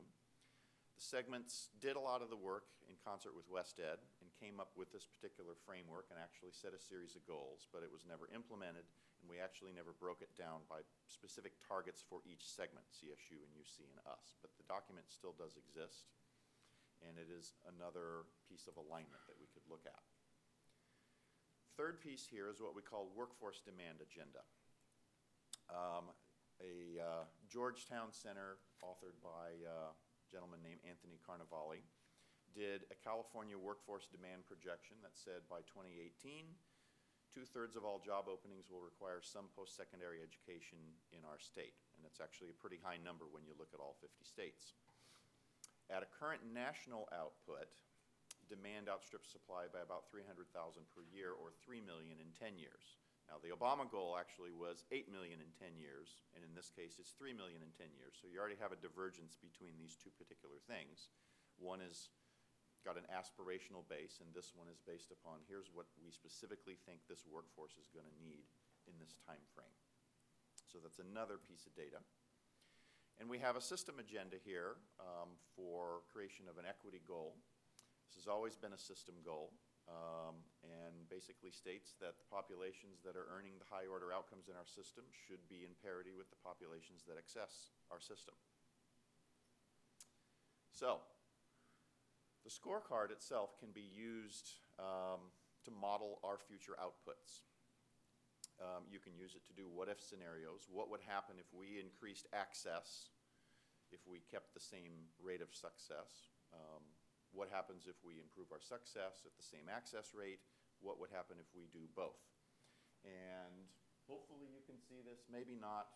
The table is in your handout here, and it might be a little bit better to follow along, but I'll give you an example of how we can use one of the high-order outcome metrics in the scorecard to model this. So the top line is really, top two lines are the baseline. Right now, in our most current student progress and attainment rate cohort, about 48% of the cohort achieves an outcome within 6 years. Where it says outcomes year 1, 2, 3, 4, 5, 6, that's the distribution on top of when students in a cohort get a particular award. So 5% of the students get their award in year 1, 16% in year 2, the bulk of them get them in years 3, 4, and 5, and then you're still getting 8% of the outcomes in year 6. Mind you, if we extended this to 10, there would still be a tail sitting out there as well, but the metric only tracks 6 years. So the baseline figure for this cohort is there was around 175,000 first-time students in that cohort that we tracked. With a 47.9% success rate, you can see the distribution of when all these students got their awards, and it yielded 83,831 high-order outcomes in 6 years. If you kept the same success rate and just increased the size of the cohort and added 10,000 more students, you're obviously going to get more outcomes, and here's the distribution of where they would get it, and it would yield another 4,790 outcomes in 6 years. So, not to be lost, but continuing to increase access to the community colleges pays dividends. If you look at it the other way and say, if I kept the cohort size the same, but I increased my SPAR outcome rate by 5%, from 47.9 to 52.9, it would yield you 8,750 more outcomes in that same 6-year span. One possible goal-setting scenario here is setting a target for both of these, and I put one on the bottom here as purely an example. If we had a cohort that was 200,000 students, and if our desired SPAR rate was 60%, over this course of time, we would get an extra 36,000 students through our system in those 6 years, okay? You can then take that particular cohort and overlay it on top of each successive cohort as each year goes by and estimate how many more you're going to get in any one given year. So, hope that makes sense. Let's stop here and Patrick, you can go through this one more time. This is a complicated but elegant way of looking at this. Again, across the top series of bar the current rates, if you just assume you got 100 students, for example, 5 of those 100 get their outcome in year 1, which is, you know, that means they come in and they're working really fast. Maybe they got a certificate and got on down the road. And you can see 16 of the students in year 2, and you can see that, as Patrick said, by the end of 4 years, you've gotten the most, and then it begins to tail off. And he has some interesting information about how, if you're college ready, really the bulk is in year 1, 2, and 3, and if you're not college ready, the bulk tends to be in years 3, 4, 5, and 6. So there's some very interesting ways of looking at that. But again, if you then trail down the left-hand column, he's first applied it to a given group in the second row there, 175,000. You can see the outcomes in the far right. And then those last 3 suggest interventions or goals that the board might consider setting and what that would result in. So if you go to the very lower right-hand box, if you, as he suggested, were to increase access and improve success to 60%, you would make about a 48% impact as a result of that, or another 36,000 successes. Now, that's not the total over a 6-year period of time, because that's one cohort. So these would be added on top of one another year after year. So the impact would be, frankly, quite more dramatic if we hit those goals. You probably wouldn't hit them, obviously, the next year. It's going to take you a period of years to achieve those goals. So let's say you set 60% as a goal by 2020. Then in the year 7, you'd be measuring these cohorts over a period of years. So it's a process that does not show, it will achieve immediate success, but it does not show the full success until you've gone through a period of years, because it takes students multiple years to finish. And what are the strategies to achieve that? That's the whole Student Success Task Force. Those things that you have approved are the things that are supposed to help improve those success rates. And the access rates, unfortunately, a lot of the improvement on that is dependent on the money to offer the courses. Right. But so, I mean, there are a multitude of variables, but to do this student success initiative that you have charted and not to then set goals and measure whether we made them or not is sort of, getting half a loaf. I guess I'm thinking from the point of view of how do we share things that are working, because I don't think we do it, personally, I don't think we do a good job of that as a community college system, of sharing examples so that other colleges can look at things that are working. Because it's one thing to say we're going to do X, but it's, well, how are we going to do that? What are the underlying strategies, the methodology, the way to get there? I mean, and that's part of it, that, like if you say even to take it down to a demographic level, that we want to have more African American males get degrees, then it becomes okay, now what are we going to do? How are we going to do it? And that's always, I find, tends to be like the bit of a stumbling block of trying to find those things you can do to get to that success. In one sense, I think you're right, it gets down to once you have this data, that's the implementation. And so if what is our process? First off, are we going to be at some point called upon to set some system-wide goals? Or should we, or proactively we're going to set some system-wide goals. But then we've got to figure out how to coordinate with the 72 districts too, because some of those districts probably maybe some are doing SPAR outcomes of 60%, but then some of them are doing 25%. And then how do we work with each, how do we set that 60% goal, knowing that some of them are going to start off at 25%? Well, that's the crux of the challenge, and what we hope to do in the next couple of months, conversations with consultation. Keep in mind, you're going to be asked to set system-wide goals, and then voluntarily, we're going to encourage colleges to set college goals. And so they'll have to have the same kind of conversation you're having at the local level. If they're at 60% already, we're going to encourage them to move their needle, just like we're going to ask those that are at the bottom. And as Joseph mentioned a moment ago, we haven't talked about another whole set of goals, which is to close those performance gaps. I don't know what the right gap is, but I think probably anything wider than 2 or 3% ought not ultimately be successful in California. We ought not have African American males succeeding at 12, 15 points below the state average. We may never be able to get everybody exactly together, but we want to close those gaps pretty dramatically. So those high-level goals at the state system, we believe then the colleges will in turn. I think you'd be surprised how many colleges will follow right along with what you do and have local conversations, local boards, working with leaders at local colleges to set local goals. We're not going to require them, but especially as transparent as this is, it's going to be pretty tough, I think, for any board of trustees or any board of governors not to have this conversation and set these goals. And now with accreditation.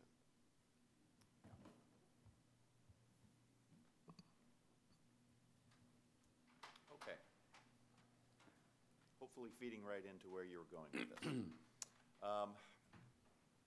Couple of goal-setting methods, and I think there's applicability to both of them in certain situations. The first one I refer to as measuring direction, and that is, the statement behind this is, the goal is to increase some output or decrease some rate differential, but in this case the goal is the movement. Doesn't necessarily imply that there is a target number. I think regardless of whether we end up with a target number or not, this is a part of an annual evaluation, is analyzing where things are moving. So I think there's a certain level of inherence in doing that. But I throw this out there, it's a little dense, but one could say the goal of your high order outcome SPAR and CTE rates is to show a positive movement in outcome rates and an increased cohort size, for instance, right? The goal of your momentum point rates is to show a positive movement that is at least as great as the positive movement in the other rates, right? You don't necessarily want to see the 30 unit rate go up 5 points, but your outcome rate only go up 2, okay? That wouldn't necessarily show a great movement. The third one probably applies somewhat to the equity goal. The goal is to reduce the differential between the lowest performing demographic subcategory either to the mean and to the highest performing demographic subcategory without a reduction in any subcategory.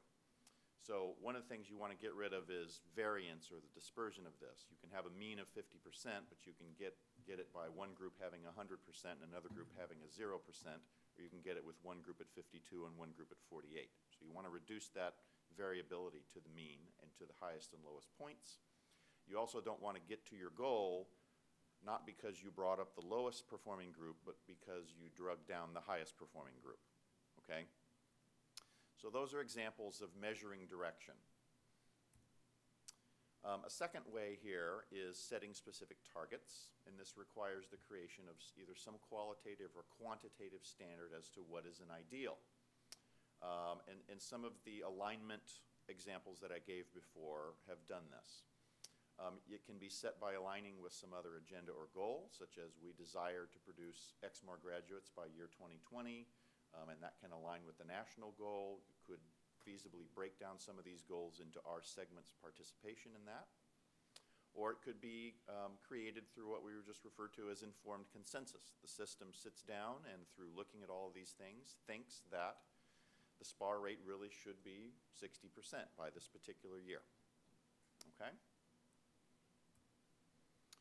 At this point, then we talk about how does this translate down to the college or district level, and point was very well made. Colleges are already doing a lot of this activity very vigorously for the ACC-JC standards, and many are already adopting scorecard metrics to do this. We would ask the colleges to voluntarily set their own local goal to align with the state standard. Like the example mentioned before, college may already have a very high rate here, but there's probably something else they could be working on. And all of these local and annual reports could be collected centrally and actually shared amongst institutions. So the future activity here is, this study session was just to get you familiar with the process that we're going to be putting in front of you in the near future. And it will include conversations with the consultation council and then back to the board at a later date. So that's what I have for you today, and open for discussion. Any other questions? You know, first of all, go ahead. Can we get the PowerPoint? Can we get the PowerPoint?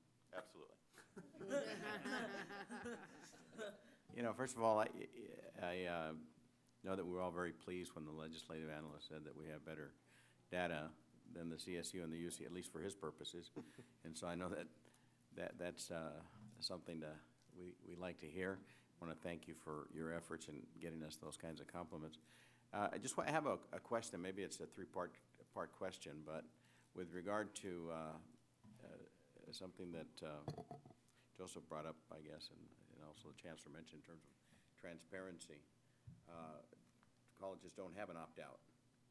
But, you know, just from your perspective, what is the response from the field with regard to the transparency issue, and you know, what is the capacity for actually being able to work through this? You know, we can measure by accreditation reviews, but from your perspective, how is this moving along as far as the field is concerned? We've had a lot of field input in the development of this, going all the way back to the first ARC report. My feeling is this system is vested and has true ownership over this particular reporting framework. It is not something that was hoisted upon us or set by somebody else, and that people are very vested in these metrics and that they are indicative of what we do and measure things properly and have the proper definition of who's being measured. So I'm comfortable with that. I think most people will be very pleased ultimately with how this is going to be now delivered as web-based. The old ARC report had become somewhat of a, not highly looked at or viewed document, definitely in the general public. It was no longer getting a whole lot of play in the general public. Colleges still paid attention to it because it had to go to boards of trustees every year. Most boards also looked at other locally developed measures to fill out the dance card on there. This will be the first time that they get to see things broken down in these subcategories, and it's going to shine a different light on things. And usually for the first year, people are very concerned with what the numbers look like, and we get a lot of calls. Okay, how did you do this? Can you give me the data file that you produced so we can drill down and do this with? But that in and of itself is a good exercise, right? So to date, I think it's gone over very well. There'll be probably a little Transition? transition, Yeah. yeah. But the processes behind it were all well developed. And I think it will also get a much better view to the public and to the legislature. And I mean, look, if you compare it with what CSU and your UC are doing as far as accountability, and in a certain sense even what K-12 does and the many layers that are not particularly greatly coordinated, and what other systems in the nation are doing, this is a very advanced and mature accountability reporting system. He's being bashful and modest. I've never seen another system as transparent and accountable as this one. This is also the system and most of the metrics and the cuts, remedial by demographic, that were recommended to the feds in the Committee on the Measures of Student Success as well. So we actually get to play it out and say, look, feds, if you did this, this is what it would look like, and here's how people would react. So, Yeah. Well, just one last point, the question of transparency.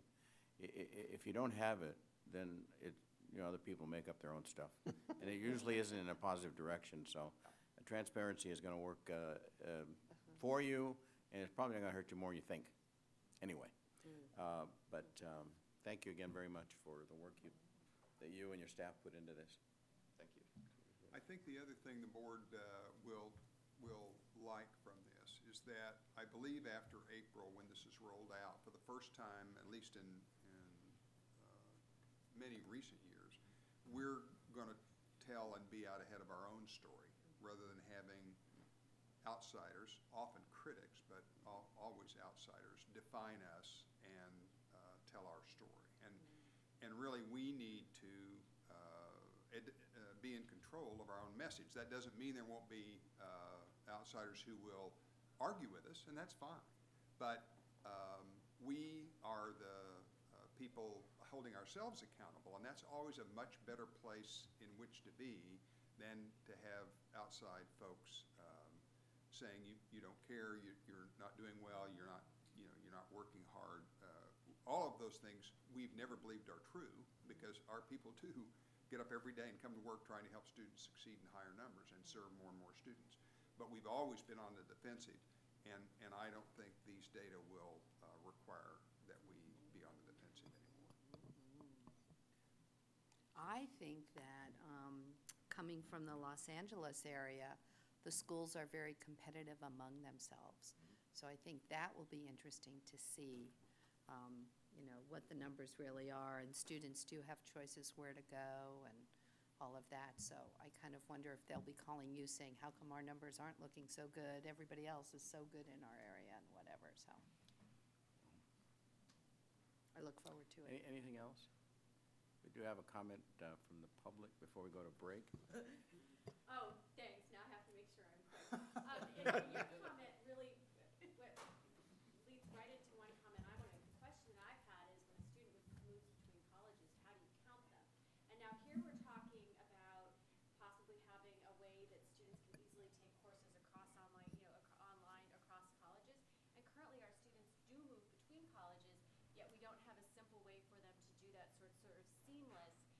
run into this question, who gets to count those students and how do, so I think that's a challenge that needs to be worked out. I was talking to the student senate yesterday and I said, we need to help you get to your goals. And maybe that means we send you to that college over there that has the class that you need this semester. And we need to simplify that so that we are focusing on meeting students' needs, not worrying about our own scorecard. So there's going to be a need to sort of address that issue, because you don't want, the faculty at ELAC not wanting their student to go over to West LA because ELAC wants to count them. But West LA has the course, the term, the student wants it, and at the time the student wants it. So there's a need to make sure that our focus is always on student interests, not how the college looks in their scorecard. And I don't know if you guys have talked about how to resolve that. And then the other piece, I just wanted to comment on the low unit certificates. I don't know if, so right now we have a system where once you hit 12 units, you have the option of submitting the certificate to the chancellor's office, gets approved by the chancellor's office. That means it gets formally counted and it can be transcripted. So they're all good things for the students. But it used to be you had to send something in at 18 and you didn't have that option. When a bunch of changes were made, a bunch of Title V changes related to curriculum were made, then that option was added in part because there were colleges that were having to get rid of degrees because they had proliferated degrees that were inconsistent with Title V regulations because they wanted to count degrees. And so I worry when we start talking about, for lack of a better word, unregulated certificate proliferation solely that we have something to count. And you don't want to open up the floodgates to the chancellor's office and say any certificate can come up. You want to have some minimums, but there's a need to sort of think about that. You don't want to create an incentive to have something that doesn't necessarily have real value proliferating. And so that's just sort of, and we have double-checked our resolutions. We're having a conversation about what would that look like if you did have a more formal mechanism below, regarding low unit certificates. But it's really careful. You really want to be careful to not create an incentive to create more things to count that don't necessarily have real value for students. So there's a fine line there. A good point. Thank you. All right, anything else, Patrick? If not, thank you very much. Thank you. We're going to go to a break to check in, so maybe about a 20-minute break, see if we can get back in about that time. Why don't we just go through 2:30? Okay, 2:30, about 25 minutes. Shipping them to the counties or the redevelopment agencies?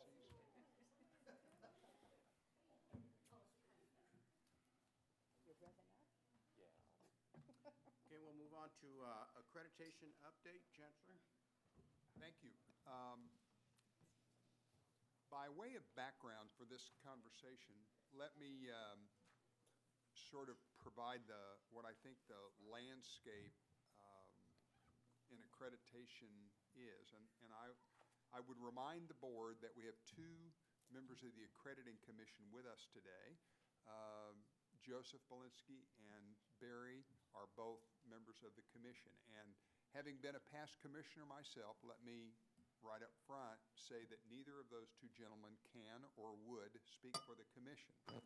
And they will be somewhat guarded in what they can say because they do serve on the commission. So if you think they're avoiding a question or dodging, that's probably true. And they're probably doing it for very good reason. So having said that, they do provide the board a level of expertise and knowledge that most local boards, or for that matter, most people don't have. So along in our conversation, we'll take advantage of their expertise. And gentlemen, to either of you, I want you to feel free to add into the conversation. And if I'm suggesting something that is out of line, by all means, let me know that as well. A decade ago, or a decade and a half ago, accreditation was a fairly routine activity in higher education in America. We did have about 14 years ago the first sort of beginning stirrings, something called the sprees at the national level. And that was the sort of first salvo of federal intervention into regional accreditation. And it died a fairly loud and painful death because the academy rose up and pushed back pretty vehemently. And I think the feds heard and backed off. And then under the Bush administration, the Spellings Commission made a second run at increased federal intervention into regional accreditation. And they had a bit more success, but they too were sort of short-circuited in terms of really overhauling regional accreditation. At the same time, something is important to know, and that is that regional accreditation outside of the boundaries of the United States of America is considered to be the premier system of accountability for colleges and universities in the globe. So it is somewhat ironic that we in the U.S. are sort of periodically talking about throwing it out or dramatically changing it, while the rest of the world continues to say, how can we do what they're doing in the U.S.?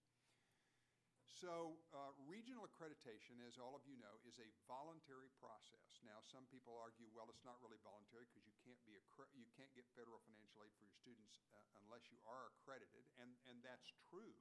However, it is voluntary, and we do submit ourselves to those standards when we work in a college or university in this country.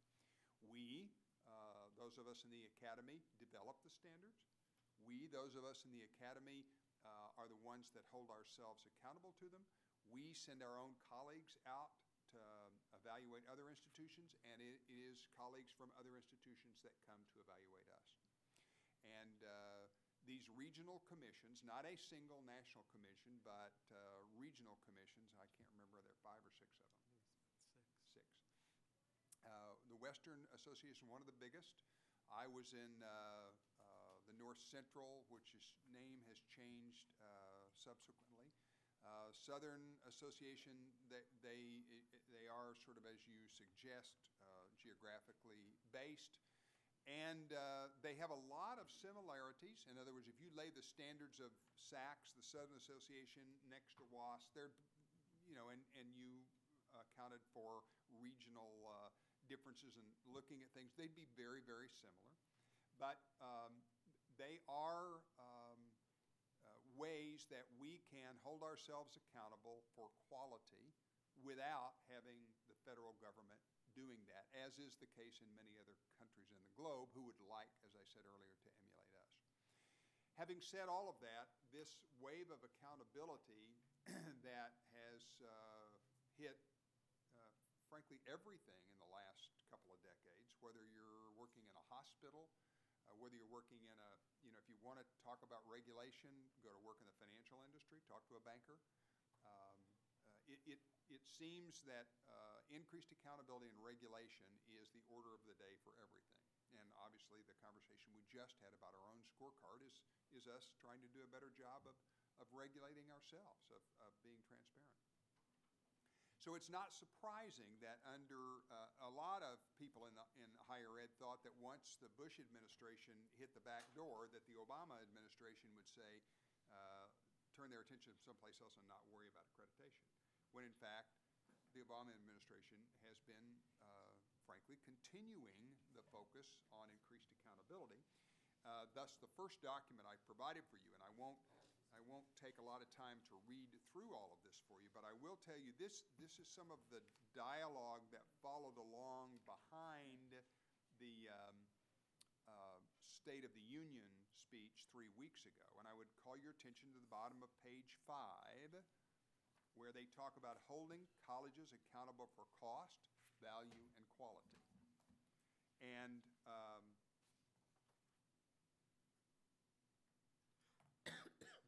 in that verbiage, and I can't find it, I thought I had it underlined in this version, but I don't. The third sentence of the bullet point, holding colleges accountable, the President says the President will call on Congress to consider value, affordability, and student outcomes in making determinations about which colleges and universities receive access to federal student aid, either by incorporating measures of value and affordability into the existing accreditation system, this is the key phrase, or by establishing a new alternative system of accreditation that will provide pathways for higher education models and colleges to receive federal student aid based on performance and results. So this is a not even subtle statement on the on behalf of the White House to regional accreditors. You will either hold colleges more accountable or we will do it for you. Now, many people say, well, this is born out of the administration and the Congress's desire to crack down on proprietary schools, and I think there is some truth to that. But I also believe that any of us in higher education who use that as an excuse to say, oh, they don't really care about us, are just kidding ourselves. They do care about us. And so the regional accreditors find themselves in a very interesting spot. They are on the one hand between colleges, and I would hearken back to the revolutionary period when you heard people say, don't tread on me, because that's how the colleges feel, and the federal government, who has their foot firmly implanted in the backs of the accrediting commission, saying, hold those folks more accountable. Now, I think I have shared with you in writing, but I want to reiterate it because it was a very sobering experience for me, that 3 weeks ago when I was back in D.C., I met with Undersecretary Cantor to talk about this very subject because, as you all know, I've appointed the task force on accreditation. One of the criticisms of the commission is the Western Commission is cracking down on the 2-year rule more than anybody else, and the feds really aren't requiring them to do that. And so I think in order to be able to communicate with my own task force, I need to have asked that question to the feds myself, not go through the commission. And so I asked Martha. And Martha being Martha, she took her cell phone out, laid it on the table, dialed one of the 2 full-time attorneys that they have on accreditation for the Department of Education. That alone should make you nervous. Dialed the attorney on the phone. The attorney came on the line, and basically, Martha said, there's a lot of finger pointing going on. I want Bryce to ask you his question himself. And so I went through my question, and at the end said, we just need to get a feel for if the federal government is really holding colleges and the commission accountable for the 2-year rule. And there was this pause on the other end of the phone line, and then a whole lot of verbiage, which ended in basically, yeah, we really are. So the pressure that the commission finds itself under is real. There's no doubt about that. I would call your attention, by the way, to 2 other articles, and you probably are saying to yourself, why in the world would the chancellor, of all the things that are being written, why would he put 2 different pieces from the Wall Street Journal? What about the Chronicle of Higher Ed and Inside Higher Ed? The reason these are here is to underscore the point that this is not an insider baseball issue anymore.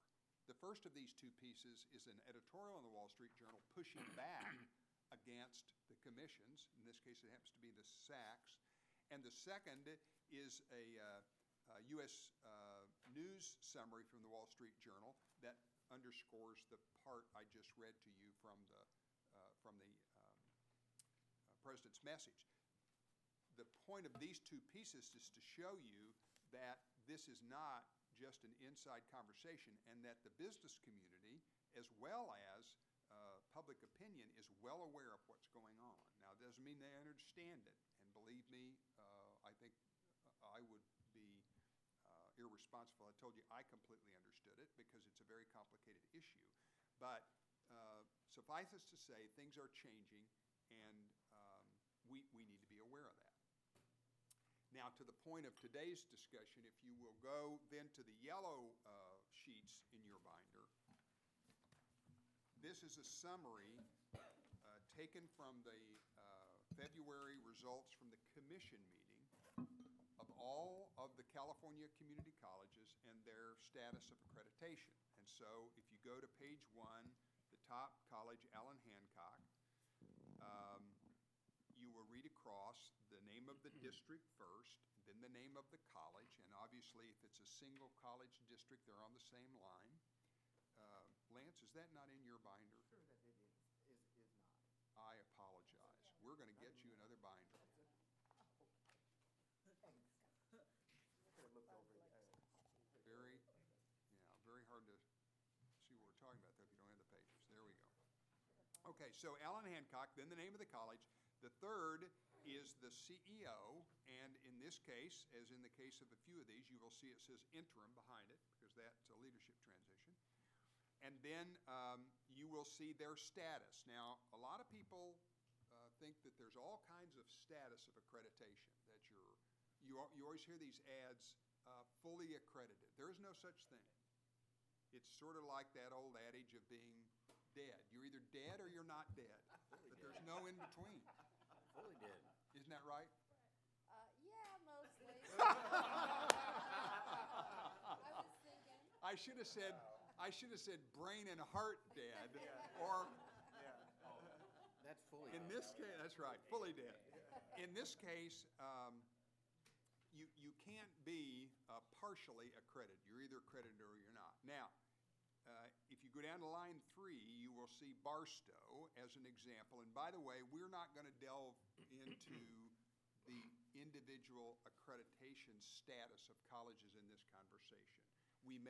There may be some things we talk about, generally speaking, but the purpose of this conversation today is not to talk about college A, B, or C, but to talk about accreditation and how it impacts our colleges and what you as a Board of Governors need to know about that, and then the direction I hope you will give me on what you think I should to do about it. So in the case of Barstow, you'll see again that particular college is on sanction. They're on the lowest level of sanction, and there are 3 of them, and that's called warning. The middle level is probation, and the most severe level, just prior to losing accreditation, is called show cause. So when you look through this summary, you will see all of the colleges and their status, and then when you get to the last page, you will see some of the summary of this, and that is that we have 13 of our 112 colleges that are on the lowest level of sanction, that's warning. We have 6 of them that are on probation, and we have 2 of them that are on show cause. Now, this is actually better than 6 months ago, and probably significantly better than a year ago, in that at one point the percentage was up close to 30%, so it has dropped. However, I would argue that any of our colleges that are on sanction is not good. That speaks volumes about the quality of that institution. And by the way, the reason that colleges are most often put on sanction are because they have governance challenges, because they have financial issues, because they have not faced up to student learning outcomes, because they have planning-related issues. Those are the more common reasons that colleges get put on warning. The reasons they more often get put on probation, and especially show cause, is because they've been told to fix something that they've not fixed. And that's what causes the commission to begin to move them up the DEFCON levels. And you'll hear sometimes, well, gee, we were accredited and all of a sudden we went to show cause. Well, if you drill into those, they weren't overnight. What you probably see is 6 years ago, a commission saying you must fix these things, and a midterm report where there were implications those things were being fixed, and then when the team actually came in 6 years later, they'd been ignored and they aren't fixed. And so the commission takes pretty serious action in that regard. Now, having been in 7 years worth of those behind closed doors conversations, the other criticism that you often hear about the commission is, well, the team recommended this, and yet the commission did this. Well, in the first place, nobody that team recommendation is confidential. Nobody's even supposed to know what that is. So somebody's talking out of house. But even if that were to be the case, what you have to understand is that the commission has not only the 112 community colleges in California, but help me, Barry, another 30 or 40 in Hawaii and the islands, Joseph? And privates. And privates? So I don't remember how many altogether. It's about 134. Institutions. Okay. So the key is when the commission is making a judgment on the accreditation status of Barstow College, and they have the College of the Marshall Islands, which has the same kinds of problems, they must provide consistency in their level of sanction. So a team completely different from the team at the other college may recommend sanction A or no sanction at all, and then another team at another college may recommend a whole different kind of sanction for that. It's the commission's responsibility to be fair with everybody. Does that mean they move in the direction of the? Either or.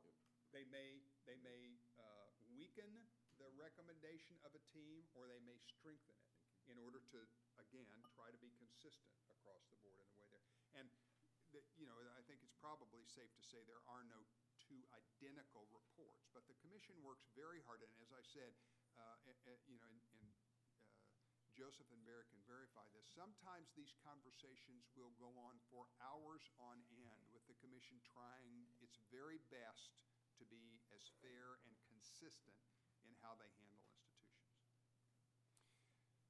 So when you look at the report, you see just shy of 20% of our institutions on sanction.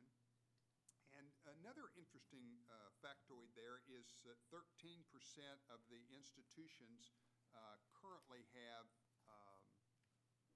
leadership transitions going on. And that leads me to the second set of comments I want to make. Last week, in preparation for this conversation, I telephoned about 24 of my colleague CEOs at institutions that are either on sanction or have recently come off of sanction to talk with them about that process and to glean from them how they thought the process went, did they think it was fair, what did it do for their institution, so on. And again, none of this will be attributable, but let me describe to you what my colleagues are saying to me about this process. And it runs the gamut, as you would expect it to. Institution A, there's been significant gap in leadership at the college. The institution did this to themselves by not working to meet the standards. There was a poor accreditation liaison officer at the college that subsequently they changed, and that's the person that's on point with the commission and the college to facilitate this process. They worked to be very transparent in responding to the situation since then. The CEO has tried to help people in the college understand they do not need to be perfect in order to meet the standards, but they do have to have systems in place for self-improvement. So you can see an institution here trying to get its arms around. Institution B, the institution would not have changed without being put on sanction. There's a lack of consistent leadership at all levels of this institution. There's no pipeline for leadership in the college. Institution C, the problem at our institution was an aberration. In other words, a unique situation caused this. Did CCJC really have to put the institution on sanction, or could they have just informally told us to fix it? We would have fixed it ourselves. It was created by a vacuum in leadership. The sanction felt mean. In other words, it felt as if the commission was being mean to us. Institution D, the financial and relationship issues are better now. We're still working on administrative capacity. There are problems with weak leadership. The institution is better off as a result of this process. The commission does not always communicate very well. They need to communicate with us better. The problems would not have been fixed without the sanction. Institution E, very satisfied with the entire process. The communications review was fair and accurate. The problem was caused by weak leadership at all levels. Without the commission, it would not have been fixed. I could go on, and I won't, to read these. But what I'm gleaning from, and this is a pretty shirt-tail informal conversation with a promise of anonymity to my colleagues so they would be as candid as possible, is that one thing comes up over and over and over again, and that is that often these institutions find themselves in trouble because of leadership challenges. Either leaders leave in the middle of the process, or they get leaders that aren't successful, or they don't have second and third level leadership, or they have boards of trustees that are struggling, or they have faculty leadership that is unsuccessful in working with administrative leadership. If you read through these, there was only one of the people I talked to that didn't bring leadership up as an issue at the institution. So that then begs, obviously, what you do about all of this. And let me remind you that we have no role to play in accreditation. The Board of Governors has no role to play in that process. Having said that, you do have a role to play, and you've had to play it in the hopeful event that somebody gets to show cause and is unable to solve that problem. And you know that that was the case with Compton. A couple of years ago, they lost their accreditation, and this board had to be involved. You also know that on a couple of occasions in recent years, this board's had to use, put special trustees in institutions that were struggling mightily to maintain their accreditation.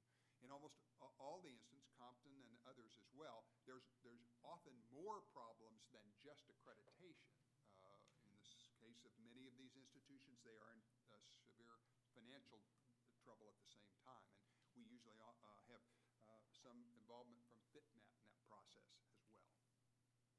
So, as you know, back in November, right after I took this job, I was asked by the Consultation Council to reactivate the Accreditation Task Force. And I did that, and we issued a charge, and Steve is chairing that group for me. He had the first meeting of that group right after the Consultation Council meeting, was it last week or week before? Last week. So I've asked that group to provide a report to me in August of this year. Hopefully they'll be able to do that, and so they're on a fast track. I have, when I formed the group, there were two provisos in forming it. One was that this wasn't going to be a lifetime job. We were going to take a hard look at this within a period of time, and then we're going to be make a report and take some action. And secondly, that while we're undergoing this process, the various groups, constituent groups, wouldn't go off on their own, and they'd let this process work before they started doing something more severe. So the task force is working along. As you can see, I'm doing a little bit of research on this, but I think the long and the short of it is the next 2 or 3 years are going to continue to be a challenge in accreditation. And the reason I believe that is because I think there's going to be more and more federal pressure. I think that the colleges are likely to continue to have the difficulty meeting the standards, not because they don't want to meet them, but because they're not as engaged as they need to be, and because the standards now are, we've had 10 years of student learning outcomes, and yet I think some of the colleges are going to struggle to meet that. When I read and hear all there is about leadership, I'm reminded, not only as a commissioner and a team chair, but as a system leader, that often colleges don't realize what's involved to maintain accreditation until it's too late. Frankly, if a board in a college engages in accreditation 6 months before a team comes, it's irrelevant. It's not going to do you any good. The truth is, the decision really on whether a college will or won't do well in accreditation is about 24 to 36 months before the team ever shows up.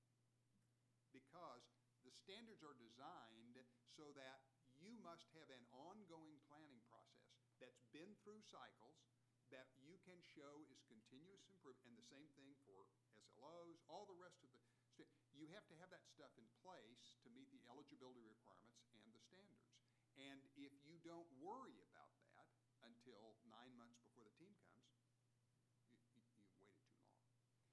So there are a couple things that I think I'm going to delve into more, and I've asked Keith and the foundation to begin looking at this, and that is that I think there's a real void of good basic in-service for brand new college presidents, especially those from outside of the state of California. And I think there is a shortage of good in-service activity for brand new trustees, local trustees.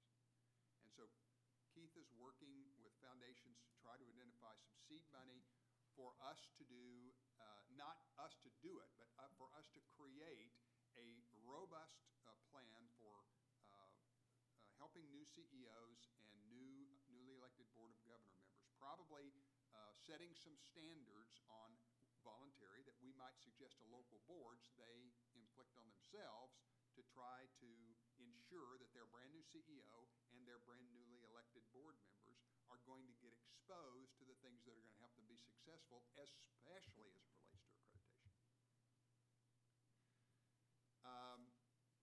The other thing that I think, unless you tell me otherwise, that I'm going to begin doing with my colleague CEOs is speaking out much more forcefully on this issue. Next month, later this month, at the Northern California CEO Conference and at the Southern California Conference in April, it's my intention to have some more direct conversation with CEOs about their responsibility to meet the eligibility requirements and fulfill the standards and get these colleges back into good accreditation status. Now, I'm liable to hit some headwind there because I have colleagues that believe the commission is being overly punitive and believe the commission is not communicating well, and I could go through the litany. They're not fair, and on and on and on. So I'm prepared for that. But I believe it's frankly a California embarrassment to have 20% of our colleges on some form of sanction. And for me as the system chancellor, even though this board does not have direct responsibility, to just sit idly by and watch that, as far as I'm concerned, is not advisable. We need to step up, and we need to say to trustees and to CEOs, you need to meet these standards. Again, if you don't like the standards or don't like the way the commission's doing its work, there are other ways to deal with that. And I don't have any qualms with a CEO who says, I don't like the standards. I'm going to say, get involved in the rewriting of the standards. Provide input. Go and testify. Or if I get folks who say, we don't believe the commission communicates well, we don't believe they train their team members very well, we don't believe they are consistent, then great. Give that input to the task force, and we'll provide that feedback for the commission. But that's a separate issue from a college meeting the standards. It's like, I hate to use sports analogies, but it's like arguing with an umpire. The rules are the rules. And if you don't like the rules, then go into the process and get the rules changed. I'm okay with that. But in the meantime, we need to get these colleges off sanction. We need to make certain that they meet the standards and that we look back 2, 3, 4, 5 years from now and have both answered the question, do we want to change the standards? And by the way, I suspect some of that's going to be way out of our control with the federal government. And do we think the commission's doing a good job at its job? But at the same time, we'll have a better status of accreditation for the colleges in our system. With that, I'd be happy to open it up. I would like to open it up to a conversation because I really would appreciate your direction. If you don't want me, flailing at this windmill, tell me that. Yes, I wanted to say that I thought I really enjoyed your presentation. It was very informative. I thought the most informative thing was when you listed all those remarks from your colleagues at the different institutions. And besides the leadership issue that was consistent through most of that, the interesting thing I thought was the fact that most of them said that the sanctions actually were a positive thing, that it actually got them to actually change. If it weren't for the sanctions, that that weak leadership would not have actually acted upon any of those issues. So I think that in conjunction with your planned foray to get your colleagues to your local colleagues to take this seriously, I think is a good thing, because even if you were to say that there were deficiencies in communications with the commission, as you said, the standards are still the same, and the sanctions actually helped in actually getting them to implement those standards. So, I think that at the end of the day, what we want are the colleges to be functioning at their highest level. And, I think that this, I would be very supportive of you doing what you're going to do. There's something that you mentioned it. Yesterday, we had a board retreat at Mount SAC, and Mount SAC has done it very well through the accreditation process. And this used to be very true a number of years ago, and that was that accreditation came every 6 years, year and a half or two before it came. You started preparing for it and so forth. But the thing that sticks out in my mind, and I think this is the direction that you're suggesting that we go in terms of training and so forth, is that accreditation, Mount SAC, is a continuous process. And so it gets integrated into the life of the organization, so that accreditation isn't just something that pops up and you got to respond to it. I think there's a good number of colleges still functioning that way, and probably many of these that are on some form of sanction or another may very well be looking at that. And it's not necessarily that the trustees are, or even that the CEO is, but somehow or another the institution hasn't acquired that culture of self-examination, continuous self-examination. Jeff? No, after you. Oh, thank you. First off, I wholeheartedly support your engagement with this and the system's engagement with it. It's just to recount a story that I've been a part of, because everything you said rang true to me, and what you heard from the system is what I hear on the local level. 4 years ago, Pasadena City College put on warning.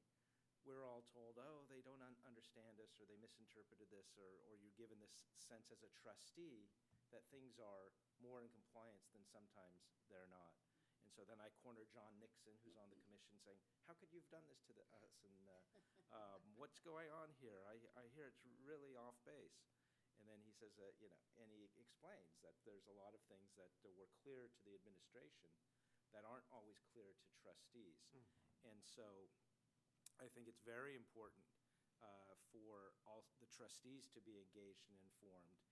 And it's frustrating to me to see that not all trustees take advantage of professional development opportunities to better understand academic administration, academic accreditation, and all that too. We all get elected, and then we know we're going to have to go to our board meetings a couple of times a month. But when you get elected, you also should realize that you have to invest the time into professional development. And sometimes the league or the ACCT offers that type of training, but some trustees get this sense that, oh, I don't want to be seen as traveling on the district's dime, so I'm not going to leave my district. I'm just going to gather that all locally, and because they want to portray themselves as sometimes being fiscally responsible. And I just think when San Francisco City College came to us and the board chair told us he wishes that trustees were trained more on accreditation.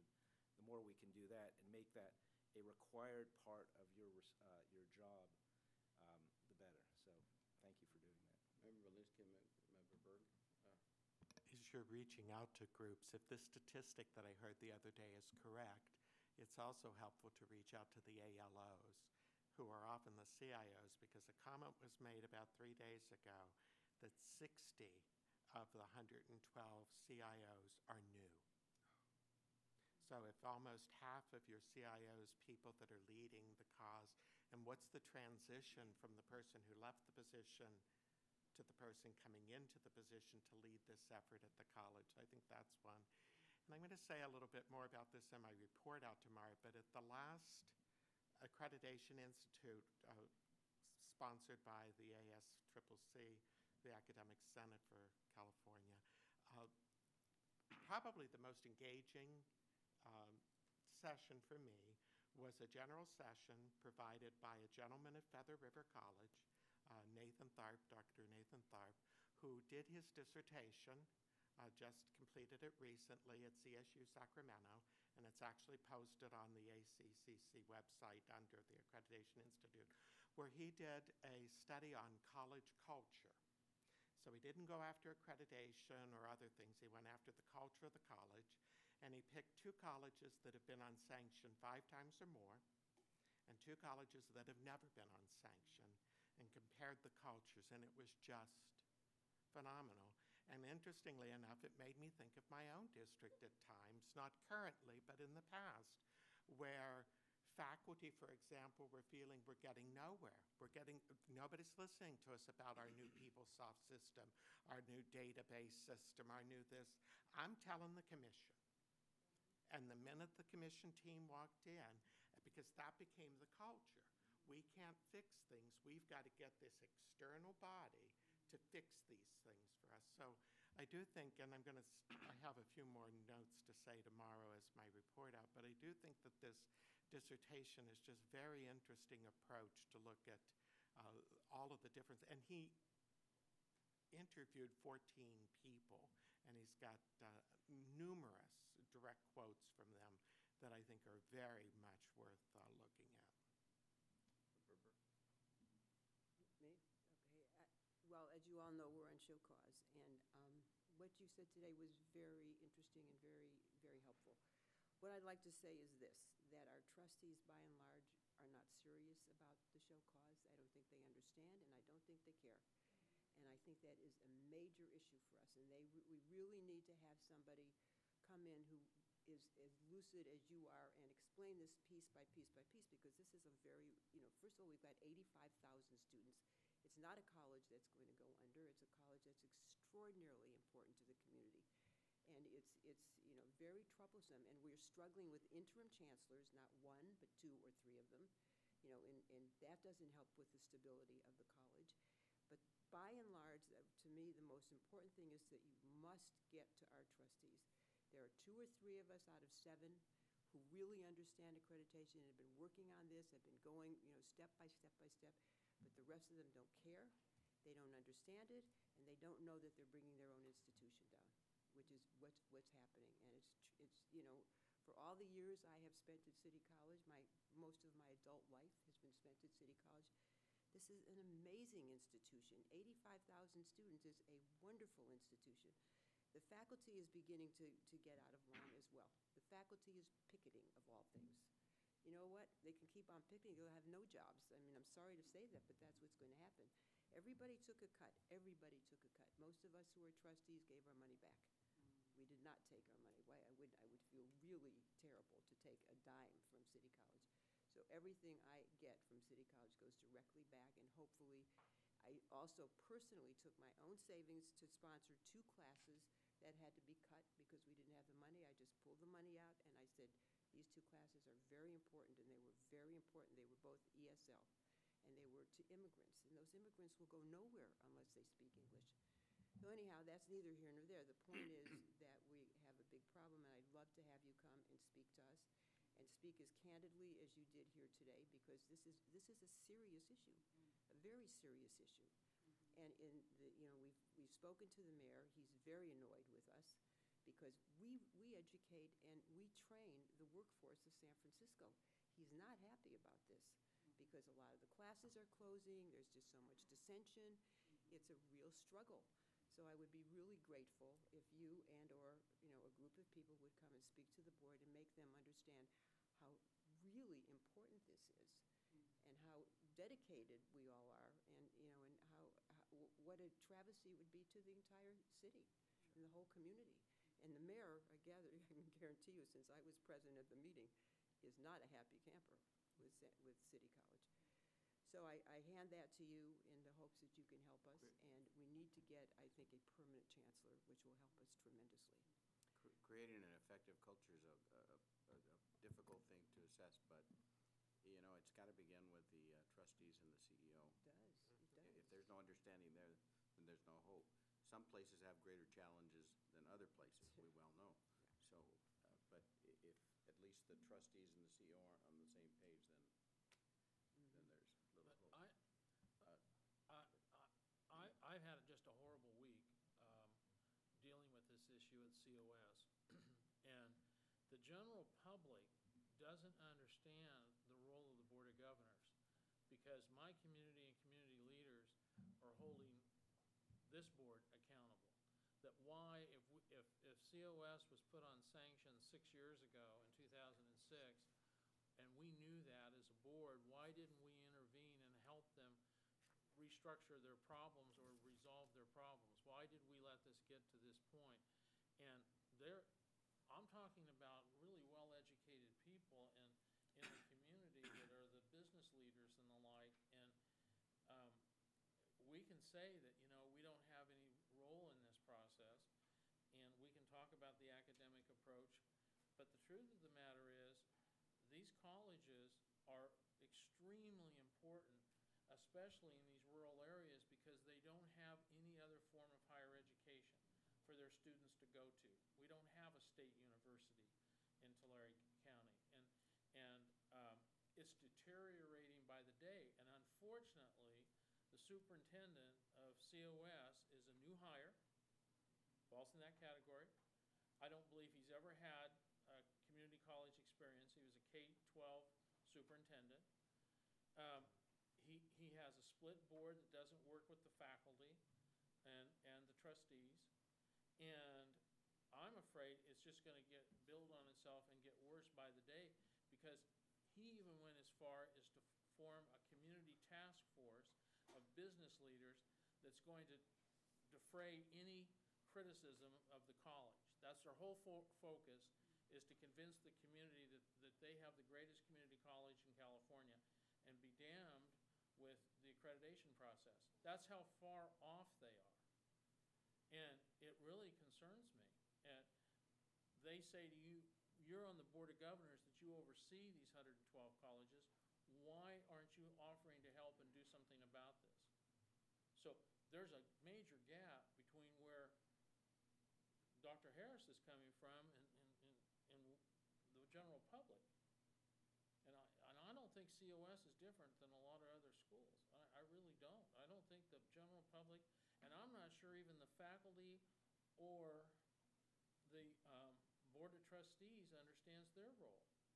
If those trustees are the same trustees that were there 6 years ago, they had to hear this story the first time when they were put on sanctions. Why didn't they step in and do something about it? It's not a whole new group. It's the same trustees. I think one member isn't there that wasn't there 5, 6 years ago. And this really troubles me, and they're blaming us.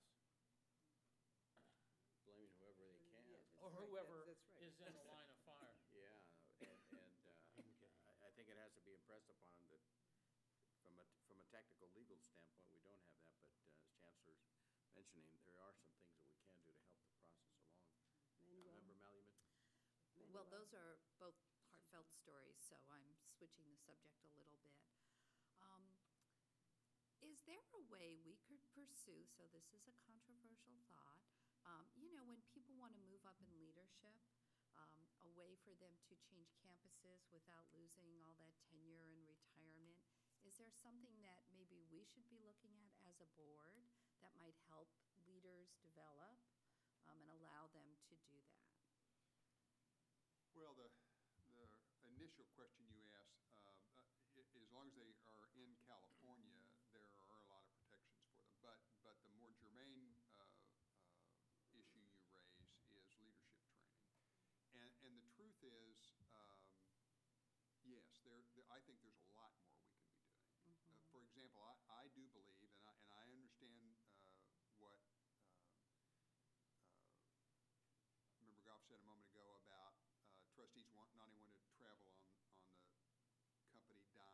CEOs who are brand new in a job, reluctant to go away. But one of the things that Keith and I are trying to do is get some foundation support to run a 3-year pilot where we pay for those people to come and to take an intensive, probably 2 or 3 day activity that really talks about what it means to be, a CEO in a California community college. Accreditation being an issue, but a myriad of issues. And the same thing for new trustees, who many of whom don't understand the exposure they have when they assume the mantle of trustee. I mean, they like, FitMat reports that come in and say your institution is in financial jeopardy. A lot of trustees don't realize what that means to them as an individual, personally. So I think and if we can craft this strategy and again make it voluntary, but then what would be great, I think, would be to go to the local boards and say, we think you should pass your own board policy that requires your new CEO to go through this training, that requires your newly elected board members to go through a robust training, so that people do have, especially those who have never had a board reporting relationship directly to a board, or brand new elected officials who've never held public office, help them understand some of these leadership transitions that, when I talked to all these people, and every single one of them, without me prompting, said, well, 2 years before the team got here, we had a leadership change. And I can almost guarantee you, I didn't have the time, but if I went through and drilled into all those colleges on sanction, and went back 24 to 36 months, I can almost guarantee you a bunch of them had leadership transitions right then. Right at the time the college need to be getting ready for that accreditation that's coming 2 years down the road. And I don't think a lot of boards realize when they have a leadership transition then what that means Well, 2 years from and now. I like that, but really what I mean is, if you're in a smaller college and you do want to try leadership, sometimes you have to go to another college. And don't you lose tenure? You do. And you're talking here about an evolution of leadership as opposed to. Right, that's what I mean. That's what I'm talking about. Transition into leadership. And There aren't any provisions for that. that's what I'm asking. there- I mean, is that a change of law? Is that something that we should explore? I'm just There was asking. a change of law in the early 90s about administrators moving from one campus to the other, because under the old law, administrator come into an administrative position, particularly in instructional area, would earn tenure immediately by virtue of just having That's the taken. CSU and the UC have that structure. Okay. Community colleges do not. And I'm not sure, by the way, that I would argue necessarily for that. I think most faculty who make a transition to administration understand the sacrifices they need to make to do that. Many of us around this table who have done that understood. When I left a 19-year tenure in the Kansas City system, that I lost tenure. It's just the way it works. That didn't prohibit me from seeking. So that's what I'm asking And is, I would it guess- help with leadership development if they had flexibility in that area? I might have a slightly different view, because I think that certainly individuals who are risk takers will do it.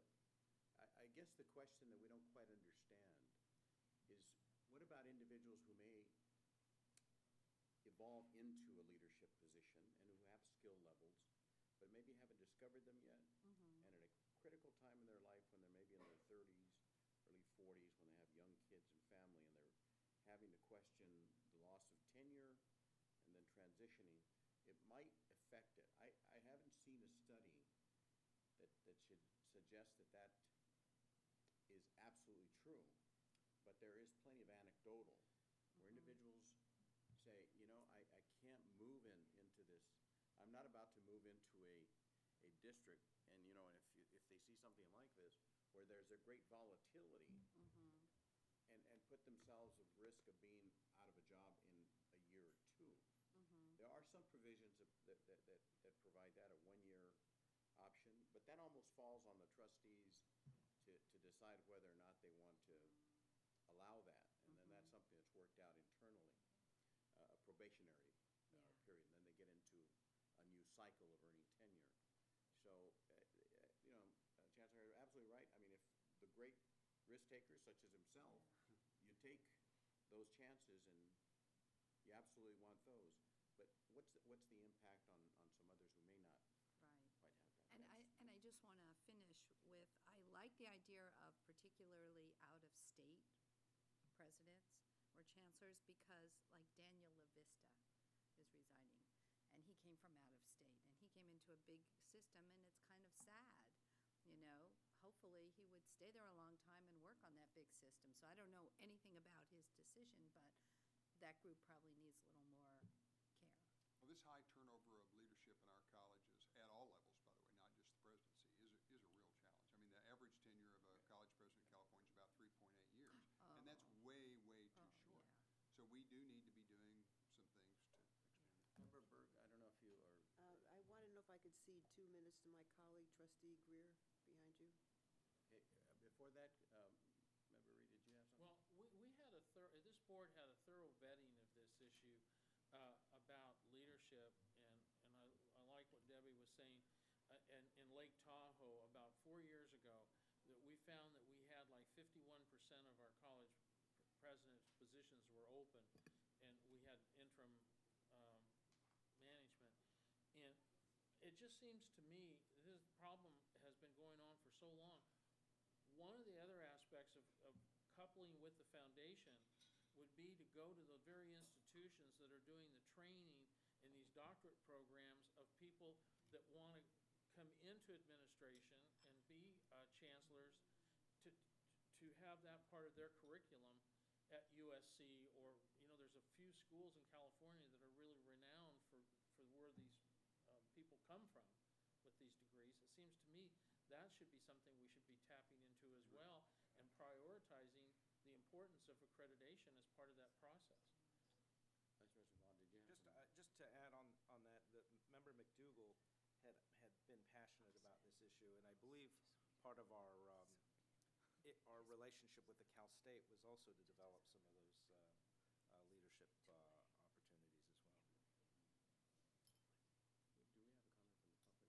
Do we have a comment from the public, or is that? We will from San Francisco. Go ahead, Anita. Go ahead. I'll be brief. I just wanted to piggyback on my colleague's statement about City College, and I'm really glad. Do you mind going to the microphone up over there? Sorry to make you do that. Yeah, before you came in, they said our meetings have to be televised, even our retreats. It's a new law. We're used to that. I'm Anita Greer, and from City College of San Francisco, and I wanted to piggyback on my colleague's statement about what is happening at City College of San Francisco. And the reality is it's a plus and it's a minus. The plus is that it's come to our attention the kind of things that we need to correct and make changes for our accreditation. The comments about board members, we've always had a policy of training. We have gone to California Community College League of Training. We've also gone to ACCT for training. And just in the Bay Area, there are opportunities for training. We do have a lot of new board members who, for the reason that someone said, that they don't want to be looked at as someone who is spending money by traveling on, the college's dime. But the reality is that kind of training and workshops are needed so that they can learn about what the process is in being a good trustee at a community college. And unfortunately, at our college, we've made some rules that are not consistent with what we should be doing. And the plus about the accreditation is that the things that we're doing in terms of doing corrective actions on the 14 items that we were found non-compliant in is that it really has brought our board together. We're a 7-member board, and in fact, we were a split board for a very long time. And it's very difficult to have consensus on things that we know are correct and in line with what we need to do for accreditation. But we're getting there. The reality is that once we do that, it has to continue. It's not something to be done just for accreditation's sake and forget it. And I'm just not so sure that our board understands that. And that's why the training, the ongoing workshops, the ability to travel is very important. And then finally, we are really in need of a permanent chancellor. There are really problems when you have an interim chancellor. We've had two. And in fact, it causes problems with our faculty and our staff because the belief is that, well, they're not going to be here long enough to make any changes or do anything. So, you know, the faculty and the staff have gotten kind of out of hand. And so we do need a permanent chancellor. And in fact, once that happens, I think we can get on with our business of continuity and doing the corrective actions related to the accreditation. So that's what I wanted to say. Thank you. I have a question. Because you said your board members are hesitant to spend money on training, have all your board members in these past few years gone through trainings, or did some of them turn down those opportunities? They turned them down. And then once the accreditation team came in and made that as a recommendation, actually a requirement, they did go. But they had every opportunity to go. There was money put aside for training, and they refused to go. And so now they are going, and, you know, for them to say that, oh, you know, we didn't know. And most of them don't come from the field of education, and most of them know little about the community colleges, and especially San Francisco Community College. Well, and that's my comment when you said some of your board members didn't want to spend the people's money. Why don't they pay for it themselves? That would be an option. And we have another member of the public that would like to address this issue. But many board members who have run on a platform of criticizing the profligate spending of the administration or the trustees. And so then all of a sudden they want to make a political statement. And it's, right, that's the mindset we have to address. Michelle Pilati? I'll be quick. You have to go to the mic. Loud enough. My day is very much bookends. I began my morning at FAC on a panel with representatives from Redwoods, Cuesta, and City College of San Francisco, and a big part of the conversation, and really the two colleges that are now off of show cause, we're talking about that need for that institutional shift, but it takes work to get there, and they were acknowledging that. And then on the financial front, one thing that they were pointing out was there was often a hesitancy to invest district resources in the ongoing work that's necessary to be done all the time so that you can be in good shape with respect to accreditation. And I think that's a piece of the puzzle that local trustees have to understand, that it takes district resources to keep you on that right path. And it's a lot easier to stay on the right path than to get off of it and have to get back on it. And it was interesting that I want to call you Manuel, but I'm trying to be formal here. You touched on exactly the things that were talked about as far as the cultural elements, and it's about believing that accreditation is a good idea and that it's good for the institution and it's ongoing. It's not just 2 years ahead. It's all the time that you're thinking about it, so that when it's time to do a report and time to do all that work, it's already half done. It's just a matter of pulling everything together. And so I'm really happy to hear you sort of saying the things that I'm saying. I sort of felt like I was there to defend accreditation. But you have to, if you want to be accredited, you have to, you know, if you want to be a California community college and get apportionment and do good for your students, you have to be accredited and you have to do whatever you can. And I also thought it was interesting.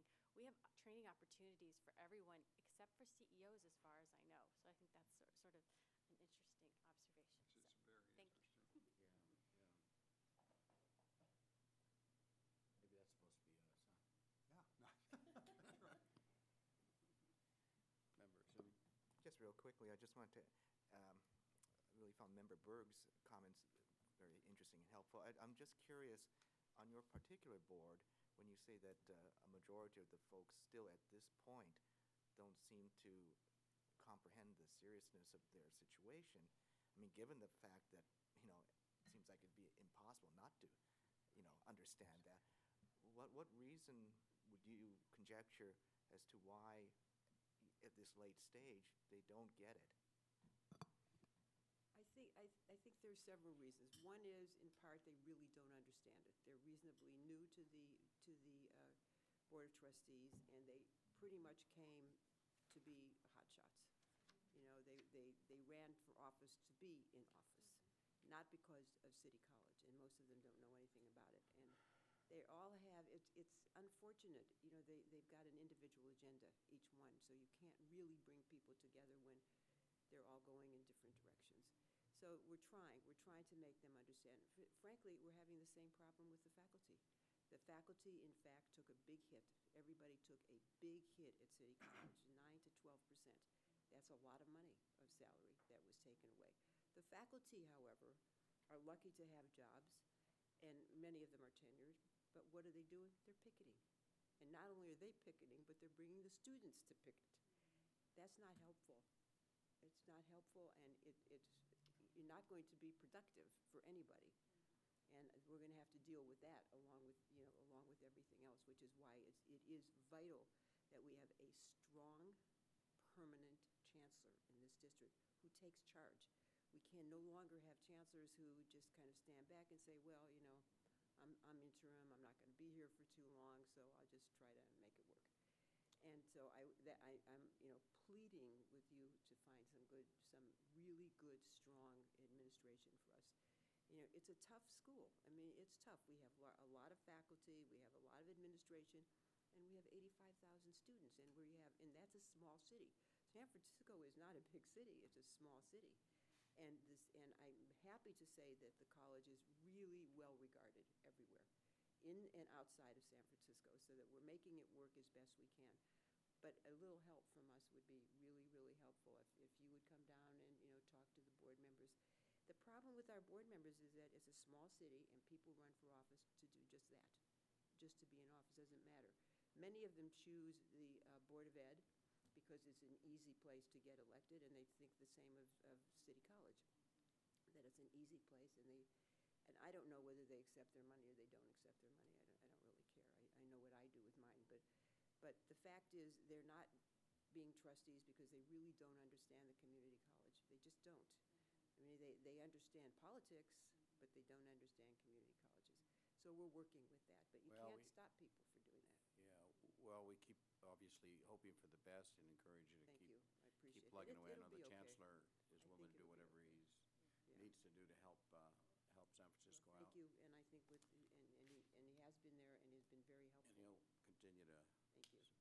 So, you know, I guess just one last thing on this, and that's Chancellor started up by saying that even though we don't have a role with accreditation, we will position ourselves to try to help particularly CEOs and trustee boards to understand the accreditation process and the things that need to happen there.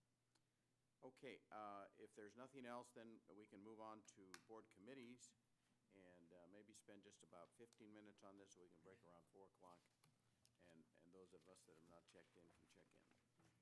If you go behind the last tab, the first one you have is the board member assignments, and you'll notice that there are a number of committees on there, many of whom don't exist anymore. And so if you go to the next page, you will see what is left, and we still do have an active Student Affairs Committee. And on the right-hand side, this board appoints 2 members of the Foundation Board, and then there are 2 more committees that are statutorily required, and we don't control those meetings. We simply respond when there are meetings. What I had provided for Dr. Baca was, because generally speaking, the committees, to have committees, you end up with creating these groups that normally run along parallel or beside existing processes in the institution. And so what might be a approach for you to consider is to, as Dr. Baca has done with Veterans Affairs, to affiliate yourself with things that you are interested in within the purview of the Chancellor's office, and then we will simply make certain that as those issues arise and are being worked on, that you are certainly sought out and fully informed, so that we end up with board members serving as advocates for various issues as opposed to creating committees that simply eat up a lot of your time. With that, Dr. Bach, as a background, I'll turn it over to you. Okay. So I guess at this point, we can see if there's any interest among you right now, or maybe we can, working with myself and Vice President Baum on, I have some what it is questions that. before we start doing that. Okay.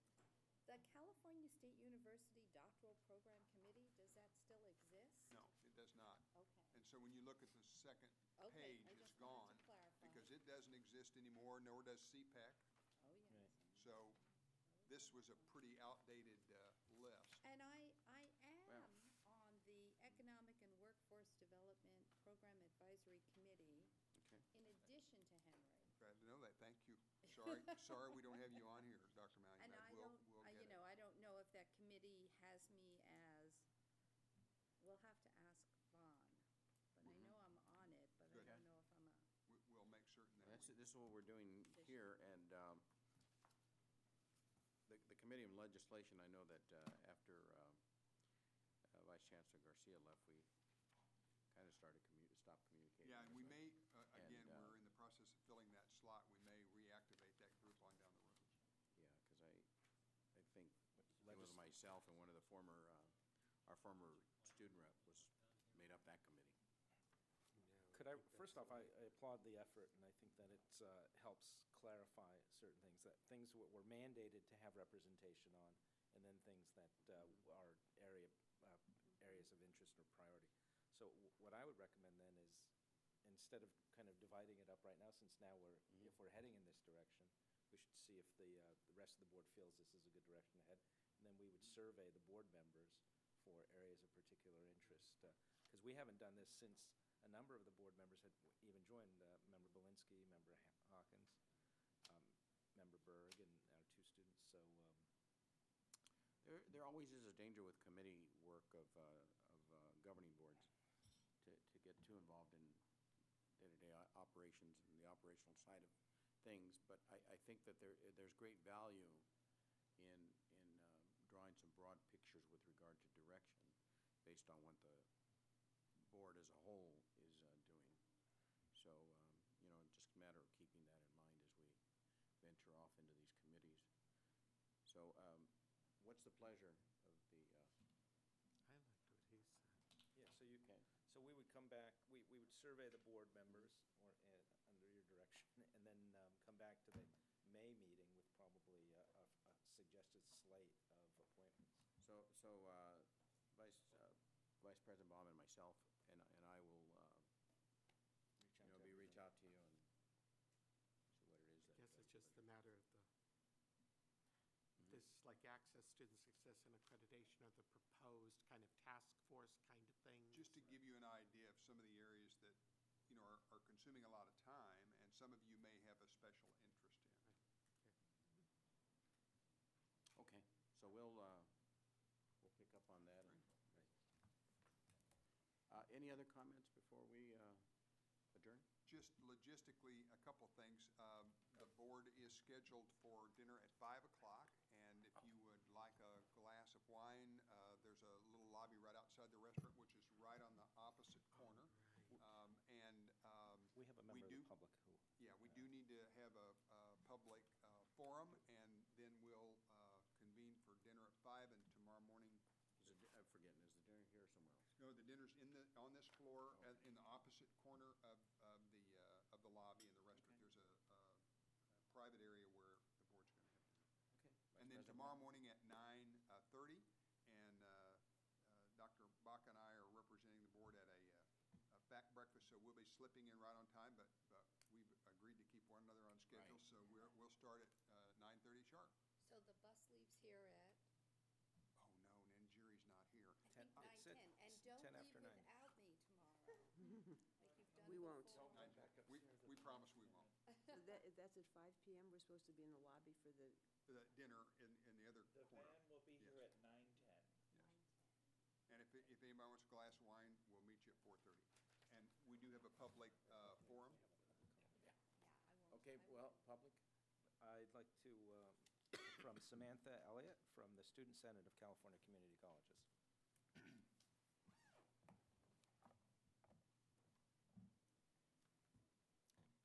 Good afternoon, President Baca, Chancellor Harris, and members of the board. My name is Samantha Elliott, and I am a Governance and Policy Senator for the Student Senate for California Community Colleges, Region 10, and I'm the student trustee from Grossmont College from the Grossmont-Cuyamaca District.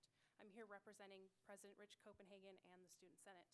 As a general update on the activities of the Senate, we are holding our biannual General Assembly in Burlingame at the Hyatt Regency, April 26th through 28th. We would invite all of you to attend, interact with our students if you're able to. We've sent out invitations to important stakeholder groups to participate in a work group that the SSCCC is convening to address significant deficiencies in legislative support for CalWORKs programs on community college campuses. We are looking forward to partnering with the Board of Governors and the Chancellor's Office in that conversation. The Student Senate has been actively supporting colleges in the last few weeks as issues of statewide concern arise at local colleges. Recently, President Copenhagen attended a meeting of the Long Beach District Board of Trustees at the request of the students regarding the lack of student involvement in decisions made by the district regarding discontinuance of 11 programs in the district. President Copenhagen also attended a meeting of the Associated Students of Pasadena City College at their request as they took a vote of no confidence and censure of the current administration, which also involved lack of student involvement in decisions made by the district. The Associated Students of Pasadena City College President Simon Frazier has sent a request to the Board of Governors Student Affairs Committee requesting a review of shared governance processes and the calendar change at Pasadena City College. The Student Senate will continue to support the local senates in ensuring that students are involved in the district and college governance processes of the campuses. And finally, I think as you all probably know, our annual March for Higher Education is tomorrow, not far from here. Students will be arriving at 7 a.m. The march itself begins at 10 with a rally at the West Capitol steps at about 11 a.m. Students from across the state alongside the Student Senate will be meeting with legislators in the Capitol. That's why you probably have those letters in your rooms saying no vehicles are leaving this hotel for several hours. We hope to see maybe some of you there. Thank you for allowing me the time to speak. Thank you. Thank you.